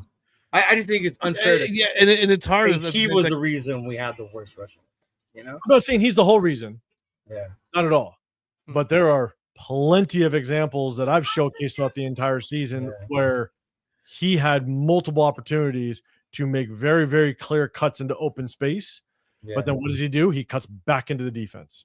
Yeah. He cuts back into he cuts back into basically the mess. Yeah. And that's also where there's that stat of so many yards after contact and all that. Yeah. Well, guess what? Part of that problem or part of the reason why he has that statistic is because he runs into contact. Yeah. Where all the other running backs, they run away from it. Yeah. All the other running backs run in space. Where Genty literally runs into contact. He finds contact. And he can't break through. He cannot break through. He just gets pushed around. He's 5'8", 207 pounds. Hey, shout out to the little homies. You represent Genty. Look, I'm not saying the O-line helped them any, but there were plenty of opportunities to where Genty, instead of having 950 plus yards, he could have 1,000. 100 Yeah, yards. tomorrow. But, So if he did break He 1,000, was also good behind the line a lot too, though. yeah, but a lot of that too was his fault too, though. Yeah, But yeah, so that's what I'm saying. It's a little bit of. I mean, when you hike the ball and the defense is in your face, yeah, that too. Yeah, a little yeah, I homies, mean, I said it, Jack. it throws it off too. It's a combination of all of it. It's the line, it's him. You know, But it's a little, and he is hesitant. But- like you get hit so much, you can be very hesitant when you Yeah. get the ball. So that does play a role. But Leo was about to make a good point, and I knew where he was going with it. So what were you gonna say, Leo? What Did you forget already? That I like Genty now? Leave me alone. You were about to say if he did what he did with the O line that we had, imagine what he could do if our Yeah. O line is solidified. Yeah, That's the point you were gonna make, That's and the- that's what I that- want to see with yeah, any of our players. That's what I Yeah. want to see with anybody. yeah. If we That- solidify that O line, what are we gonna uncover with the people that we couldn't, with the players we couldn't see? The know? good thing I like about having friends that were coaches that played is I asked them. So I asked Rundown. I don't know if y'all know. Rundown was a really good running back over here in the Fire. Like he was one of the dudes out here. So I asked him, like, when you don't believe in your O line, what does that do to you as a running back? Right? Like you go to what you know. And I asked him, like, is that happening? And he goes, that can happen. Like if you don't believe these dudes can block for you, you're saying fuck that plan. Even though in your mind you should be hitting it. Right. But you don't, because in your mind that hole's not going to be there. So I got to go make my own. And that's where Genty goes to look for the contact. I'm going to run over these guys. I'm going to go through them. Well, when we look at the film, 805, if this motherfucker looked to the right, the hole was right there. Yeah. Like it was right there. Clear as day. Clear as day. But when you get hit as often as you do in the backfield, I think that affects you. Yeah. But I mean, Yeah. yeah. And again, what is difficult though, and I agree. If our offensive line is better, then Genty is going to be better without question. Yeah. I think he's going to produce more yards, so on and so forth. The tough part is the fact that then you could have drafted a running back in the 4th round to do something. And that's the other thing. I mean, we're going to do the same thing with the quarterback, right? Depending on what Fernando does. We could have got Beck later on, right? We could have, yeah. And instead of getting Genty in the first round, in the first round, number 6 overall, you could have went offensive line and shored up this offensive line and went and got Woody Marks that actually did well, in Houston, those type of things, So it's just plus as a coach, what's really difficult is, and this is this is going to be maybe my concern, depending on how Kubiak runs his offense. I don't know how he's going to do it. But this is also one of my biggest concerns with picking a running back, and I think this is maybe what might happen with Arizona, maybe. But they have a pretty good running back. Like Love's going to get carries. Tyler Algier is probably going to get carries. Connor's going to get carries. Like there might be a little bit of rotation. But the problem was last year we didn't really have a rotation whatsoever. No, at all. So it was Genty, and every now and then we saw Mosford. And then Brock got hurt.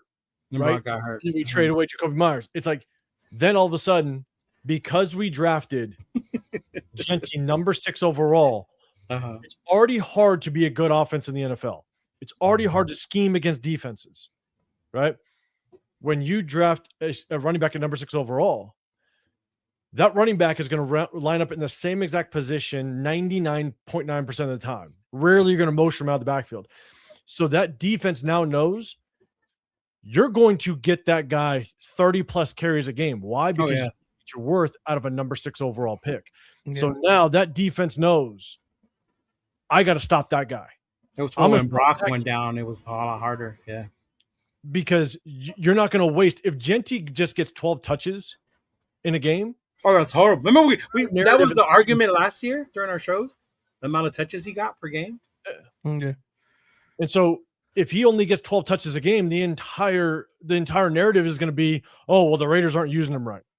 The Raiders aren't. They got to get him involved.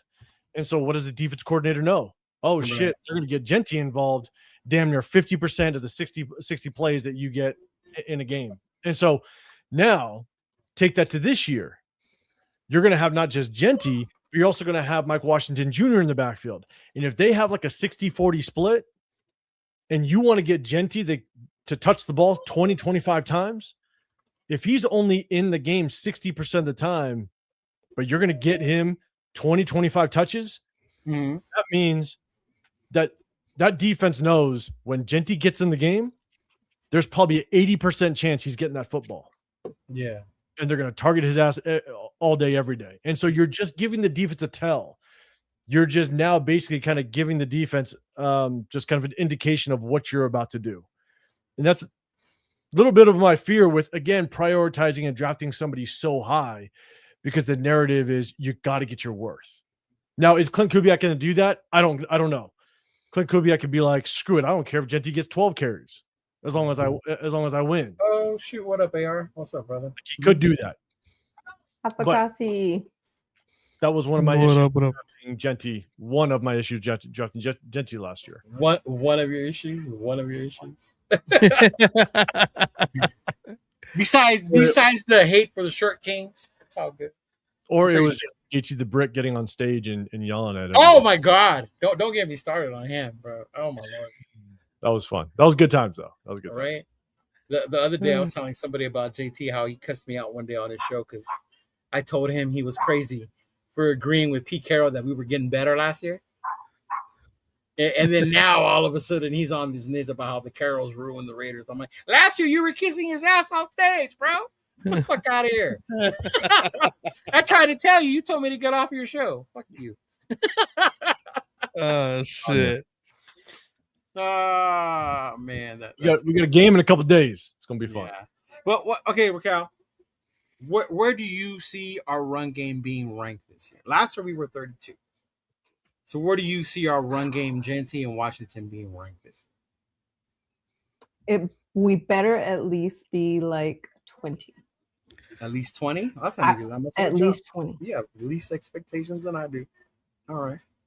I would say 20 at this point. Like, I mean, I don't know. You know, it's hard to gauge these things right now until we actually see real. Oh, yeah. You know? What So the for line me, looks it's kind of like I don't want to always be like, oh, you know, we're gonna do great and we're gonna number be the best. one. We're going from 32 to number one. Like, no. Yeah, I don't ever. I want to just wait to see what happens. You know, It's just I wanna opening see from what happens. 32 to 30. Yeah. You know what I mean? I'll take 20. I will take 20. I think 20 would You know, put at us in this at least point. 100 yards per game. Yeah, I think so. Uh-huh. Give me 100 yards per game. I'll be okay with that. But then you get people like 805 say that's not enough because we took him number 6 overall. You better be top 10, damn it. He's gonna be top 10. Gotta be You top better 10. be top 10, damn it. Right? I mean, I got a little bit of a bold take. I said this a while ago. I think that there's going to be a little bit of a conversation towards the tail end of the season just on who should get the ball in certain situations. I think Mike Washington Jr. is going to if you give him a crease, he could be gone. Genty doesn't have the speed. I know he lost weight to try to. I don't know, man. You guys give that guy too much credit. No, but it's also saying that honestly, I don't. Unless Genty improves his vision, he's not good in open space, and so I don't see Genty being the guy that consistent can just rip off a 40, 50 yarder. And so he's going to ground and pound you out. But then if Mike Washington, and I mean Leo, you know just as much as I do just how emotional the fan base can be. Yeah. And Mike Washington rips off a 60-yarder, there's going to be a part of this fan base that's going to be like, I want to see more like Mike Washington. They're going to want to see more of him. Yeah. And the thing is that if Genty grounds and pounds you out for like he ends with 19 carries and 71 yards. Mike Washington can have 12 carries and rip off a 140-yarder. Next thing you know, they have very similar yards. I don't know. I think you guys give that guy too much. There's a reason he was taken in the 4th. I mean, but a lot of running backs are just taken late now. Like it's not because they're not productive. Well, 2 of Notre Dame's got taken in the 1st round. Oh, they did. We'll just see how it works. Love and Price, right? I think Price will start off better than Love. To be honest, I honestly think Price is going to have a big year, and the fact that he got taken later in the 1st is going to be like, see, you don't even take one top 5, top 10. Yeah, but I'm okay with taking a running back if you are like picking 25 or later. in the first round, if that's the final piece you need. Then I can understand it if it's the final piece. I get that. Seattle, they let Kenneth Walker go because they're not going to pay him a big price tag, which again, it just kind of goes to show how teams value running backs is they let the Super Bowl MVP walk and they decided to draft his replacement. Yeah. And so they went ahead and let him go, but then you get the Chiefs that pick him up. But the Chiefs were in a very just strange situation because they were only drafting fairly highs because they had a shit ton of injuries. And so if they can get some of their pieces back healthy, and they picked up a damn good receiver, in my opinion, they just need a running back to kind of solidify that thing. And so I think that's why they went after him. But I see GFam's comment. I saw Genty's run. It was down the right side. And he was basically untouched after about 15 yards. But like I was saying before, at that point, after 15 yards, it's not like he's outrunning anybody. The DBs aren't going to tackle you in training camp. So it was a long run up the right sideline, and it was really good blocking. But after that, DBs aren't hitting you. They're just going to try to get their hand there and strip the There was one. I don't know if you guys heard this, and it was Washington. Washington broke a long run, and he was running. And I think it was Stooks. Stooks kept chasing him, and he chased after him. He didn't hit him, but he popped out the ball from behind him. Yeah. Yeah. That's when you practice. Yeah. So, Since you can't tackle him or hit him, you try to pop the ball out. Yeah. That's when you practice just basically trying to punch out that ball. That's why, what's his name? The linebacker over there with the 49ers? Warner. Yeah, Fred Warner. Fred Warner. Yeah. Yeah, he broke the ribs of one of the running backs because he was just trying to punch the ball out in practice. And broke his ribs. Like it broke his ribs. Yeah, you don't go to a tackle. You basically just try to punch the ball out once the running back gets past the second level. So I don't know. I'm not high on Washington. Are you, Raquel or Chona? Are you guys high on Washington? I just got to see it. I got to see him. I have to see it. Like, these are all hard questions because for me, it's kind of like, I don't know. Like, we need to get the season started so that we can really get a feel, a real feel in real-time games, like where we're at with all of these people. We don't know. We can go rounds and rounds, but I got to see how they fit. Wow. How they fit, their styles. Well, I think I get it for the Genty hate in that he's bigger, he's faster, so he is not what Genty is and what you don't like about it. You don't like the fact that Genty's small. You don't like the fact that Genty don't have breakaway speed, right? But supposedly Washington is that prototypical big running back. Yeah. Right? We've been catfished by those, right? How many people were enamored by Zeus and his physicality? He just couldn't run. Yeah, so I mean, I don't know. It's not that I'm I'm not saying you. I'm just saying in general. Yeah. It's just I know that he's got that one cut and gone.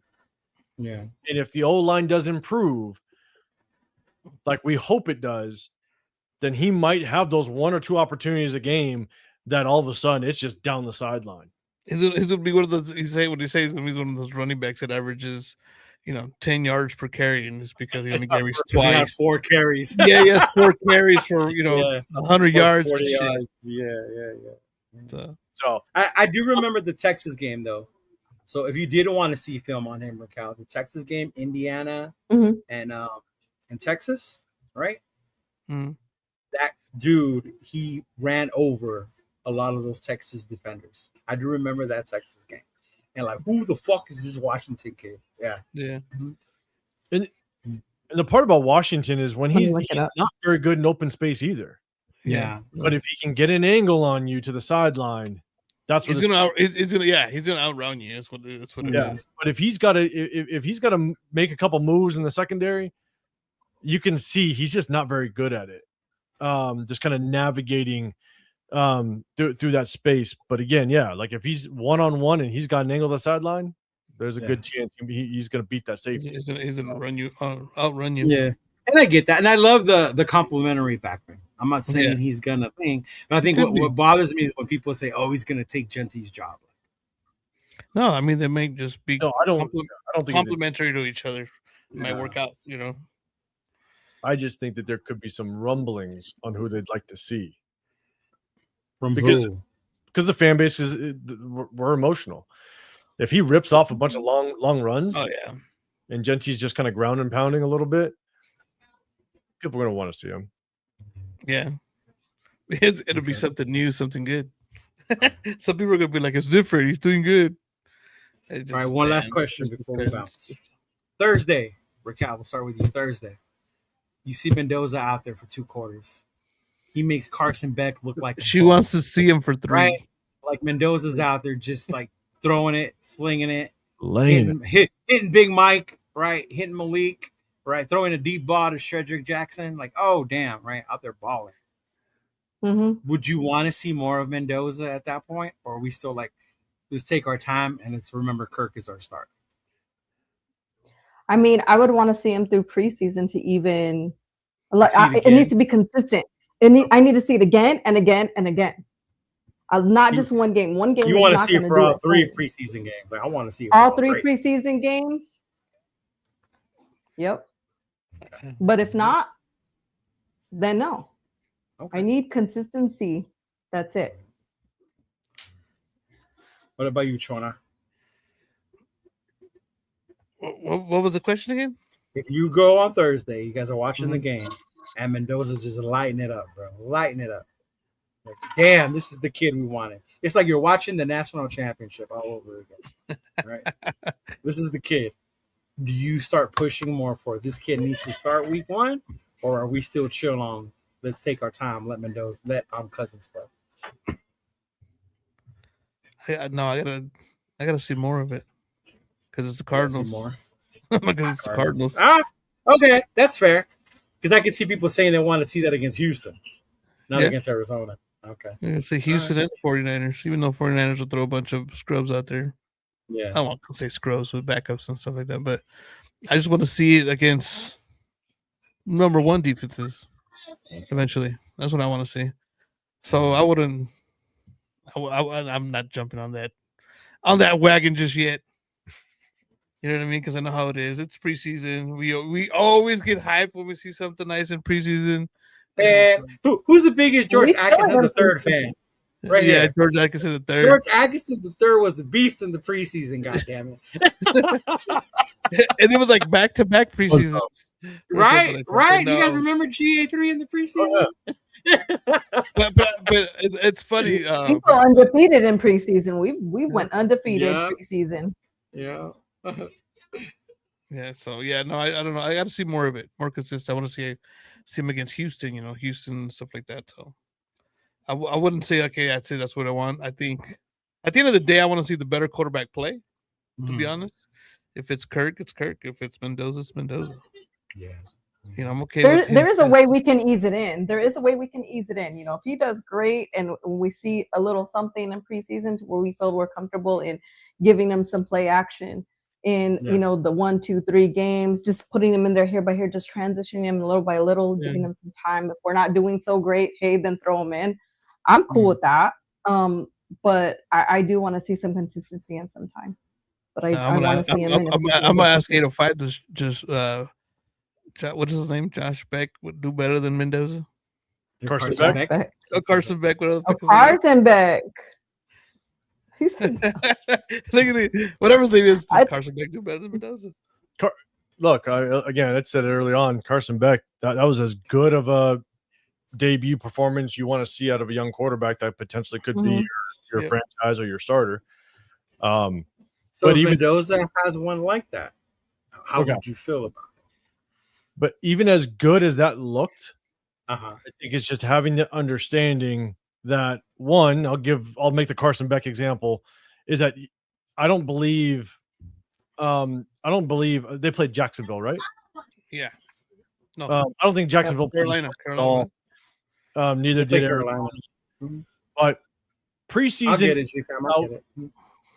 it, preseason isn't about the Jaguars trying to beat Carson Beck, right? They're trying to do their own evaluations. They're trying to everybody is players they have, and they're trying to figure out their roster. So they're not trying to scheme against Carson Beck. And even if Carson Beck goes and plays the next preseason game really well, that team isn't trying to scheme against Carson Beck. They're trying to figure out what their roster is. They're trying to get their system. Yeah.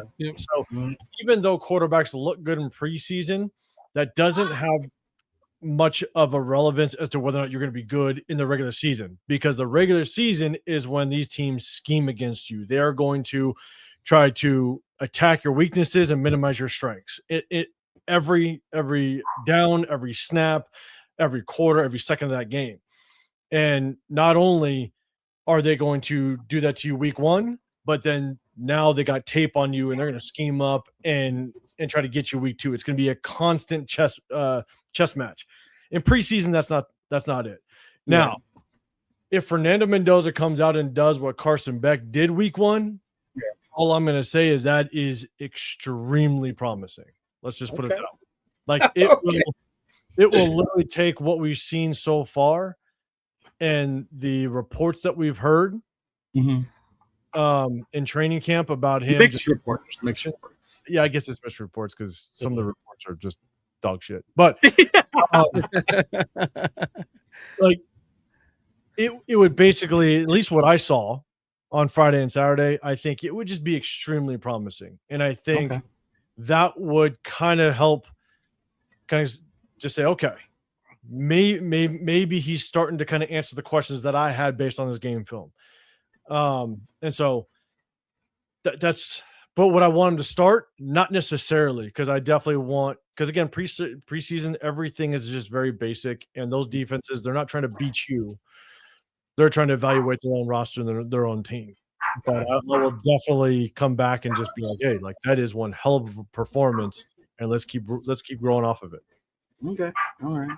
A quick shout out to G-Fam. There was something in the air at night. The stars were bright. Fernando.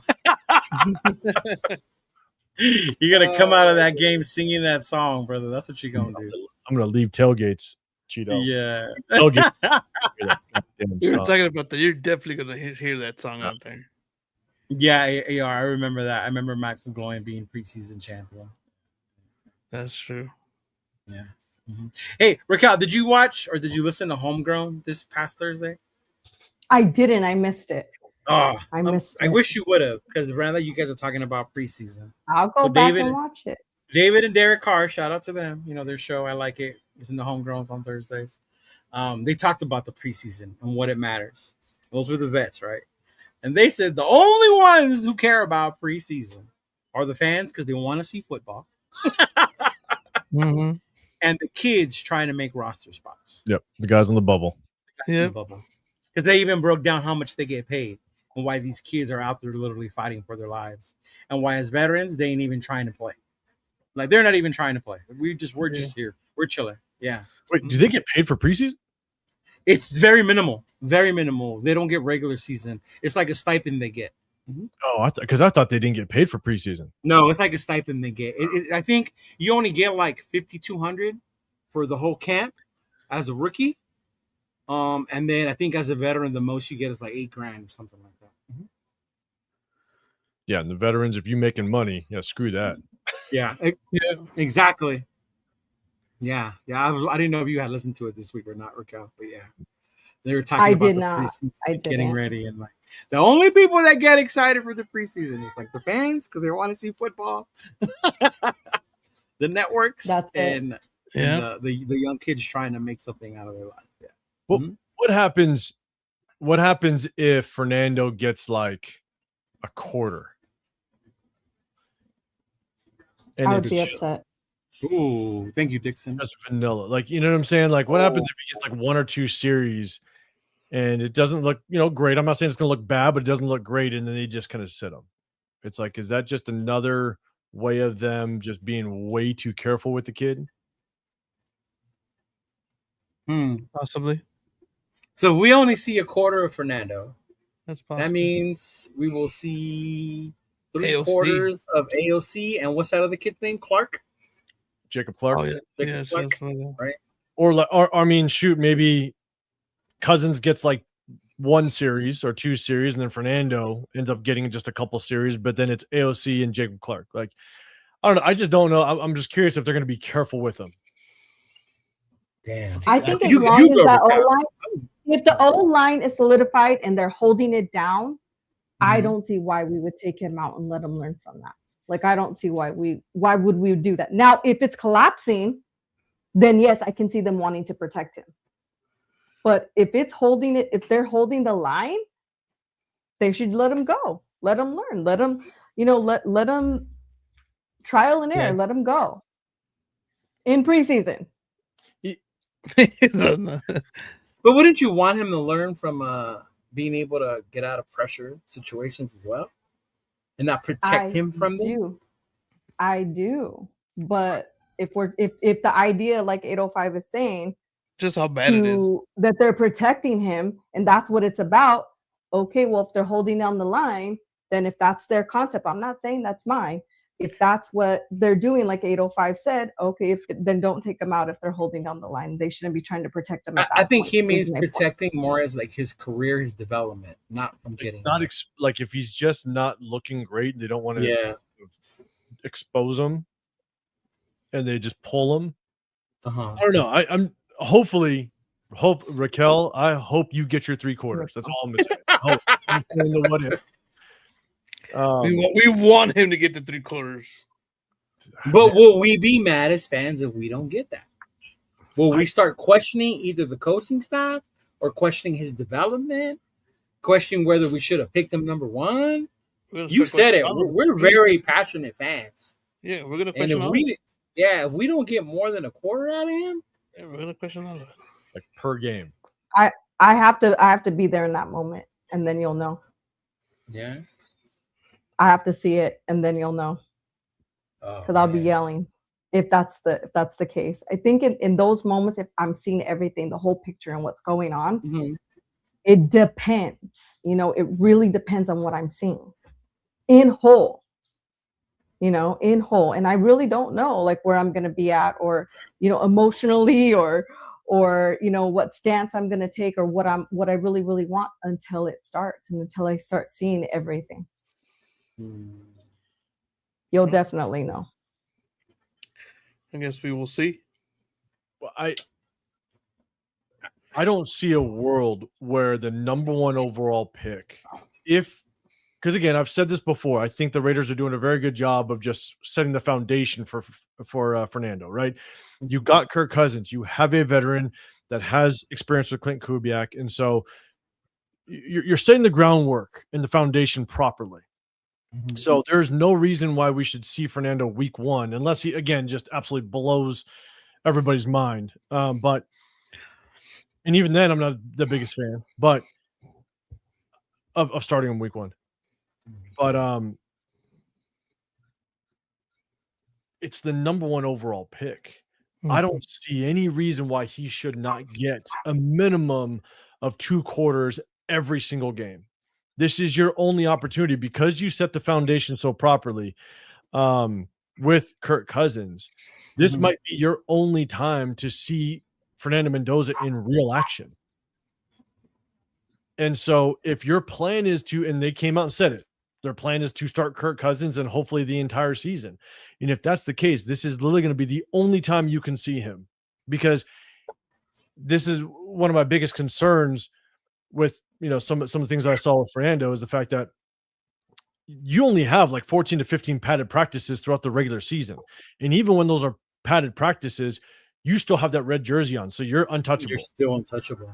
Unless you're Max Crosby, then you get in trouble. This is going to be really the only time that Fernando Mendoza, if everything goes to plan and Kirk Cousins plays the entire season, this is the only live bullets he's going to get. Yeah.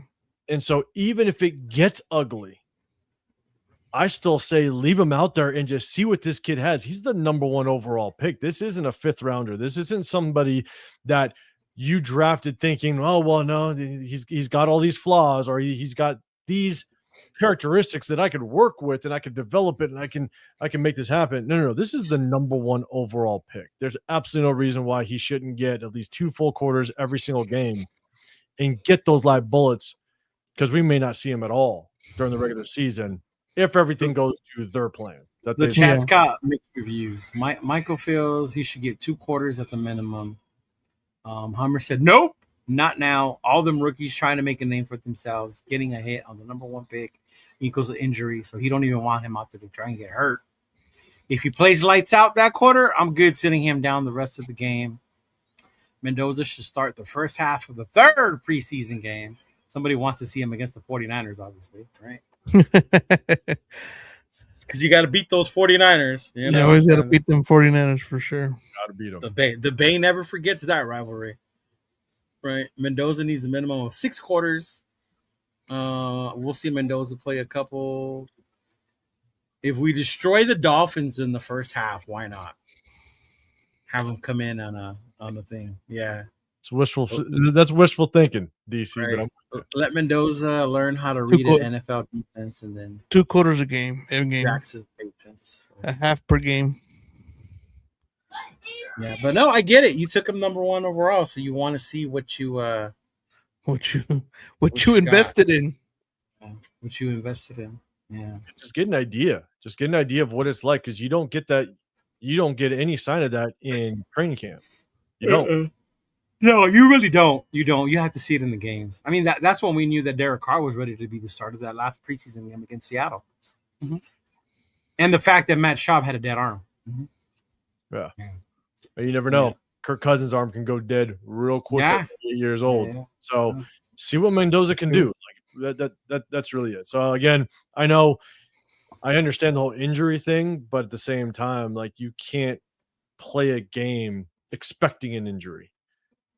You got to do it the right way, in a sense, to try to get as much evaluation as you can during this preseason, because you may not see them all. And that's what the Cards were saying primarily, Raquel, right there, this part. You don't want injuries in the preseason. You don't want your guys getting injured unnecessarily in the preseason. That they've seen too many times where a guy playing preseason shouldn't have been out there, and he got hurt and lost for, if not the whole year, in a preseason meaningless game. Like I said, if that O-line is collapsing, I don't mind him getting taken out. I think that makes sense. But if they're holding the line, leave him in. I get that. But it's like, if they're holding it down, they're protecting him, they're giving him time to make passes, they're not allowing him to get sacked, leave him in. Well, I don't know if they explained in what context they were saying that. So, for example, right, like, it probably makes no sense to start Colton Miller. Right. We know he's our left half. Yes. Right? Yeah. So there's no point in, if he wants to go get a series. Okay. Right. Unless you want a series to create that cohesiveness with his starting 5. Yeah. We know he's the starter. But I think with Mendoza, you're sitting there going, and I'm sorry, the amount of people that were saying this when we drafted him, or even prior to drafting him, that he is the savior, he's going to be him, he's the next thing that's going to be, going to win us 5 Super Bowls. Right. If that's the case, then I just want to see what he looks like in preseason. Again, I'm not saying start him week 1, but if he's that good, then let's see him. Let's just see him in a preseason game. And so, and if he does play, I would want to see Colton out there. I would want to see Linderbaum out there. Those guys out there. Give him the best chance. Yeah. Mm-hmm. But I don't want to see Meredith out there. I don't want to see, Okay. Oh, whoa! Jesus Christ! Right, we don't want to see those guys. Yeah, but there is some competition, because I'm telling you right now, if Carson Beck looked like that, Mendoza. Oh my God, man! I'm a big dog. That's why I asked the question earlier. We're really glorifying a Hall of Fame game and his performance, Carson Beck. That's a hell of a performance. I'm not glorifying, but I'm also not. You just said Carolina wasn't trying to win. No, it wasn't trying to scheme. I don't know if Arizona. Well, no team is trying to win, but at the same time, that is what you want to see. That's the type of game you want to see. That Meredith is Meredith. All right, I'm gonna screenshot that. Putnam. He's a damn it. Right. That's all I'm saying. Is that was as clean and comfortable as a rookie quarterback I've seen in a long time. So I don't want to see Max out there. I know that. Oh no. Definitely. You want to see Max? No. Yeah, he don't need to be out there. I'll be honest with you. I don't want to see any of those new defenders we got either. It'd be nice to see Keon Crawford out of a red jersey. That's all I got. I don't want to see Kuntz for a series or two. I don't want to see Coons. I don't want to see Walker. I don't want to see Dean. None of those fools. Yeah, I want to get a spoonful of the Bergs at linebacker. We don't need to see Dean and Walker. Yeah, Yeah, we don't see any of them, or even none of them. I want to see a good, healthy rotation with those corners. Yeah, I want to see a good battle. What about wide receivers? Who should we see them all? Fuck that. None of them are safe. Put them all. Put them all. Yeah, put them all. Put them all in. Yeah. I need to see who's going to do something. Put them all in. Yeah. I think the only one that gets a pass, and it's only because he's a Right. free agent. We went and got him, and he's on Naylor. Naylor. Like, I think he's the only one that if you don't see him, I'd understand. I still want to see him, especially if Cousins gets out there. They got to get some chemistry down. Yeah. But if I don't see him, at least in any substantial playing time, I'd understand. Again, just because he's our number one receiver. Yeah, I wouldn't be upset of not seeing Tucker and Naylor, but definitely Batch, definitely Thornton, definitely out everybody else. Everybody else, yeah. Kuntz for sure, but for a little bit, not a lot. Yeah. Mm-hmm. Just a series or two. Yeah. Just to see if we can get some of that old Coons back. Yeah. I mean, in camp, the explosion was there. We'll see Yeah, how he it had looks like. that takeoff pretty nice. Mhm. He looked good. He looked good. Yeah, camp. He looked good. He was looking pretty good. So I hope we can get kind of 2024 Kuntz back. Yeah, Yeah. that'll be nice. That would be real good. Yeah. We'll see. See who just popped in? LV. Popped in. LV, man, you missed the Mendoza talk. They missed the Mendoza talk. It was a good one. Yeah. All right, y'all. Anything you guys? I know you guys doing anything this week. I know you guys are going to the game, the open practice. Raquel, you going to a watch party for Thursday? You gonna watch it at home? I'm probably gonna watch it at home because I don't know. Like, I don't feel like scaring nobody because I was yelling at training camp too, like it was a football game. So it's just better for me to stay home and to just so I can focus and so I can kind of see things and not worry about people talking to me. And I don't know, maybe I might change my mind. I don't know. But today, that's what I'm feeling like. And I'm gone so much that I just feel like I just want to stay home because in September, October, I'm gone. I'm gone every weekend. So I think I need to hold it down for here a little bit. I know, Raquel, it seems like you've been all over the place. Yeah, seriously. I'm gone. And now all the the season's time. actually starting. So now it's like now it doesn't stop. I haven't had a break, I don't think. Nate, so last year in training camp, so for open practice tomorrow, last year we all tried to meet at the torch, but they didn't open up the second level. They only opened up the first level. So if the first level is the only one that is open, you can't take the escalators up to the second level. We're just going to meet on the torch side and sit on the basically end zone side of the torch side. So anybody in the chat that's going, you guys want to have fun or whatever, we're going to meet up on the torch side. Again, if the First second level level torch open, side. we'll go up to that bar at the second level. If not, we'll just meet down below at the first level. Really? What about last year? No, for this year. Well, You guys are supposed to meet up at 5:00 at the Raider Image Store so you can go in with Mitchell Rents and Chugs. they're going to be there. Yeah. This is any fan that wants to sit with or near us at the practice. Please meet us Tuesday, 5 p.m. The Raider Image Store at Allegiant Stadium. Okay, so Nate, no, okay, so Nate, we're gonna meet on the first floor on the court side. And just leave me with that. Oh my god! Nate, I'll message you. We'll link up. And We did. AR, we got a dope ass photo next to the church. Yeah. You see, I'm gonna go with Mitch. I'm gonna go in with Mitch. Oh my God. Just make sure you get some footage for Jeff. Right? Yeah. But yeah, I'll be there, and then going to the preseason game on Thursday. Same thing. I'm basically gonna get seats next to the torch again, so I'll be by the torch. So if I saw some club level ones for like $40, yo. I don't like sitting that low though. Honestly, I like sitting high where I can kind of see everything. So, but everybody chills by the torch. Everybody's around there, so it just seems like a good spot to kind of be at. So, yeah, I'm gonna get a couple beers at the torch and then walk over to somewhere probably around 204, 205.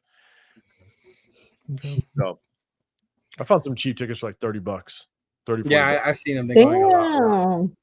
Yeah, preseason games are cheap. Yep. I'll be. Yeah, I'll be trying to make sure. I'm trying to see if I get out on time on Thursday and then go to the game. You got some bleeds and he's gonna wake his way down. Or you can get some nosebleeds for like $17 and then just chill around the torch. You could work your way down. I've done it before. But I will tell you that if the preseason games were not all on a Thursday, I would have went. Went, but are they all on a Thursday this year? Yeah, they're all on Thursday. Oh shit. This week is Arizona. Next week we're at Houston, and then the last game is the 49ers. The 49ers. Yeah. Yeah, you literally could just. I'm guessing because it's Arizona, it's probably not 15 that packed. Yeah, like it's not going to be that packed, and so you basically just wait till halftime. Yeah. Once halftime's done, you'll see where the empty seats are. Then you could just go sit down. Yep. So all you Raider fans that say the games are too expensive, here's your chance. I don't want to hear no excuses. Just get your way in, work your way down. $15. $15. Work your way down. You'll be all right. So no excuse to not go on a Thursday night for preseason. Leo, what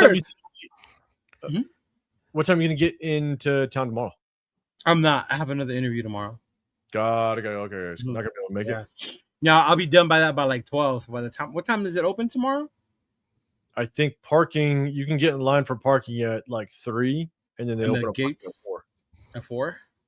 And then gates open at 4:30, I think. I ain't trying. I heard people talking about the things open at 1. Like, why are we trying to tailgate? Like, you know how hot it is right now. Ain't no one trying to tailgate right now. Yeah, you got your mind. Hell no. Plus, it's free parking, so it's just like it's not like you have to like go somewhere else and park in some crazy spot. It's free parking, so just it's free parking all the way around. And get in that stadium and have a beer because I'll be doing that instantly. Too far from my. Hold on, you're saying tailgating for the Arizona game? For the preseason game. Mm-hmm. Oh yeah, fuck that. No. Yeah. Nope. No. Think it'd be nobody tailgate. Dude, those of us who go all the time, we don't even tailgate that long for the home opener. Yeah, no, we walk around, just look around and get headed. We do like a lap or two, then we go inside. It's hot. It's hot that first game. No, we make sure we get to our spot. Yeah. We stay there as long as possible, and then we just take that short. We take the short walk. Take the walk, and then.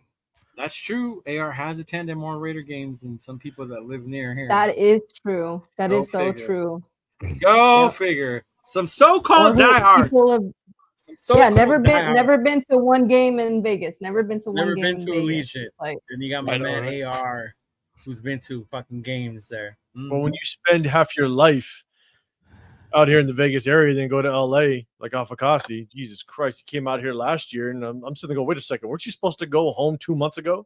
Yeah, I remember. I remember he was here for the last game of the season, bro. He was with us the last game of the season. He was with us the last game of the fucking season, bro. That was crazy. He was out here, That was good, though. That was good. It was good looking up at AR, man. Perfect time, too, because it wasn't hot anymore. Yeah. I know. Yeah, I'm serious. Like, no, we're not even talking about Jeff Dixon because Jeff's going this year. Yeah, Jeff's going this year. Yeah, talking about some other people. But all right, y'all. Good show. Hopefully, we get to see some good game. Hopefully, open practice is chill. Chona, get me Jeremiah Loves autograph. I got you. That would be much appreciated. Go Irish. I'll take a Notre Dame jersey with me. Shoot, if I was gonna go to the Cardinals game, I was gonna wear my Jeremiah Love jersey, just so you know. I do have a Notre Dame one, but nonetheless. Yeah, Notre Dame one. Yeah. But yeah, no, hey, Chona, I'll hit you up. I'll let you know. I might do the same thing as Nate, just buy a nosebleed and then basically walk around the torch. All right, that works. So I'll let you know if you can make it. We'll link up for sure. Yeah, I'm down with that. All right, Joe. Cool. Take it easy. All right, yeah. All right, Have a good everybody. one. Appreciate Have a you. good night. See You guys later. See you guys later. on here and What talk. happens Thursday? Let's see what happens Thursday. Let's go. I know. Yes. Cool. I appreciate you guys. All right, man. Good, Yeah, have a good one. Just win, baby.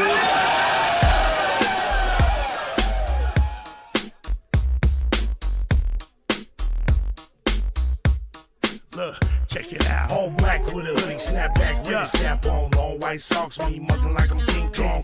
With them all black Chuck Taylors. West side and this bitch yelling Raiders. Thuggin', cause we know with it. Motherfuckers like y'all suck, but we don't give a fuck, nigga. We go with it. Jaw jacking, getting nigga fucked up with the quickness. Parking lot scribbles, giving nigga the business. Shh, quiet, the fuck you mean? We yelling Raiders, bitch. Like fuck your team, you wanna talk your shit. Get stabbed like Scream Stadium, take off, nigga. Homicide scene. Oakland to LA, LA to Oakland, Las Vegas, Sin City, steady smoking. Raiders looking to get another ring like fuck y'all haters, nigga. Y'all know what I mean? We yelling Raiders, bitch. Y'all know what's up, like Raiders, bitch. Quit it, you niggas up like Raiders, bitch. I show no love like Raiders, bitch. Nigga, we don't give a fuck.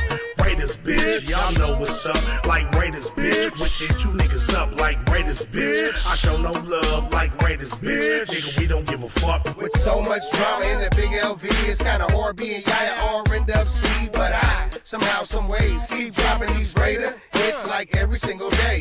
May I sip on this Henny while these haters pay attention and my name stay bitchin'. I'ma stay G'd up like a silver feed up and tucked as a burner just in case it heats up. But I'm humble, 10 toes down to never stumble. Keep doing Raider music, imitating, never double. It's like everywhere we go, it's like the same old shit. Here Raiders just suck, y'all can suck my dick. It's a nation just to prove, no need to consume, win, lose, or tie. Raider Nation keep moving, top to the bottom, bottom to the top. It's Raider Nation all day till the gasket drop. We yelling Raiders, bitch. Y'all know what's up, like Raiders, bitch. Quit it, you niggas up like Raiders, bitch. I show no love like Raiders, bitch. Nigga, we don't give a fuck. Raiders, bitch. Y'all know what's up, like Raiders, bitch. Quit it, you niggas up like Raiders, bitch. I show no love like Raiders, bitch. Nigga, we don't give a fuck. Welcome in this bitch like nigga, what's happening? With some whiskey in my cup, turned up, Raider Nation hella active. Watch what you say, watch the yapping, nigga, don't get your ass kicked. We bout that action, I'm a goofy nigga, but I ain't no goofy nigga. Fuck around and find out, hit you with a two-piece nigga. Everybody knows me, soon as I hit the scene. They like, Raiders, bitch, nigga, fuck your team. Champions Club, I am the one. VIP access, we do what can't be done. I do what I do, nigga, that's on the daily. Talking hella shit, give a fuck if they hate me. Only one nation, Raider Nation, and it's evident. Any other nation is irrelevant. Commitment to excellence, just win, babies, what we telling them. Shout out to the nation, you know I had to represent. We yelling Raiders, bitch. Y'all know what's up, like Raiders, bitch. With it, you niggas up like Raiders, bitch. I show no love like Raiders, bitch. Nigga, we don't give a fuck. Raiders, bitch. Y'all know what's up, like Raiders, bitch. With it, you niggas up like Raiders, bitch. I show no love like Raiders, bitch. Nigga, we don't give a fuck.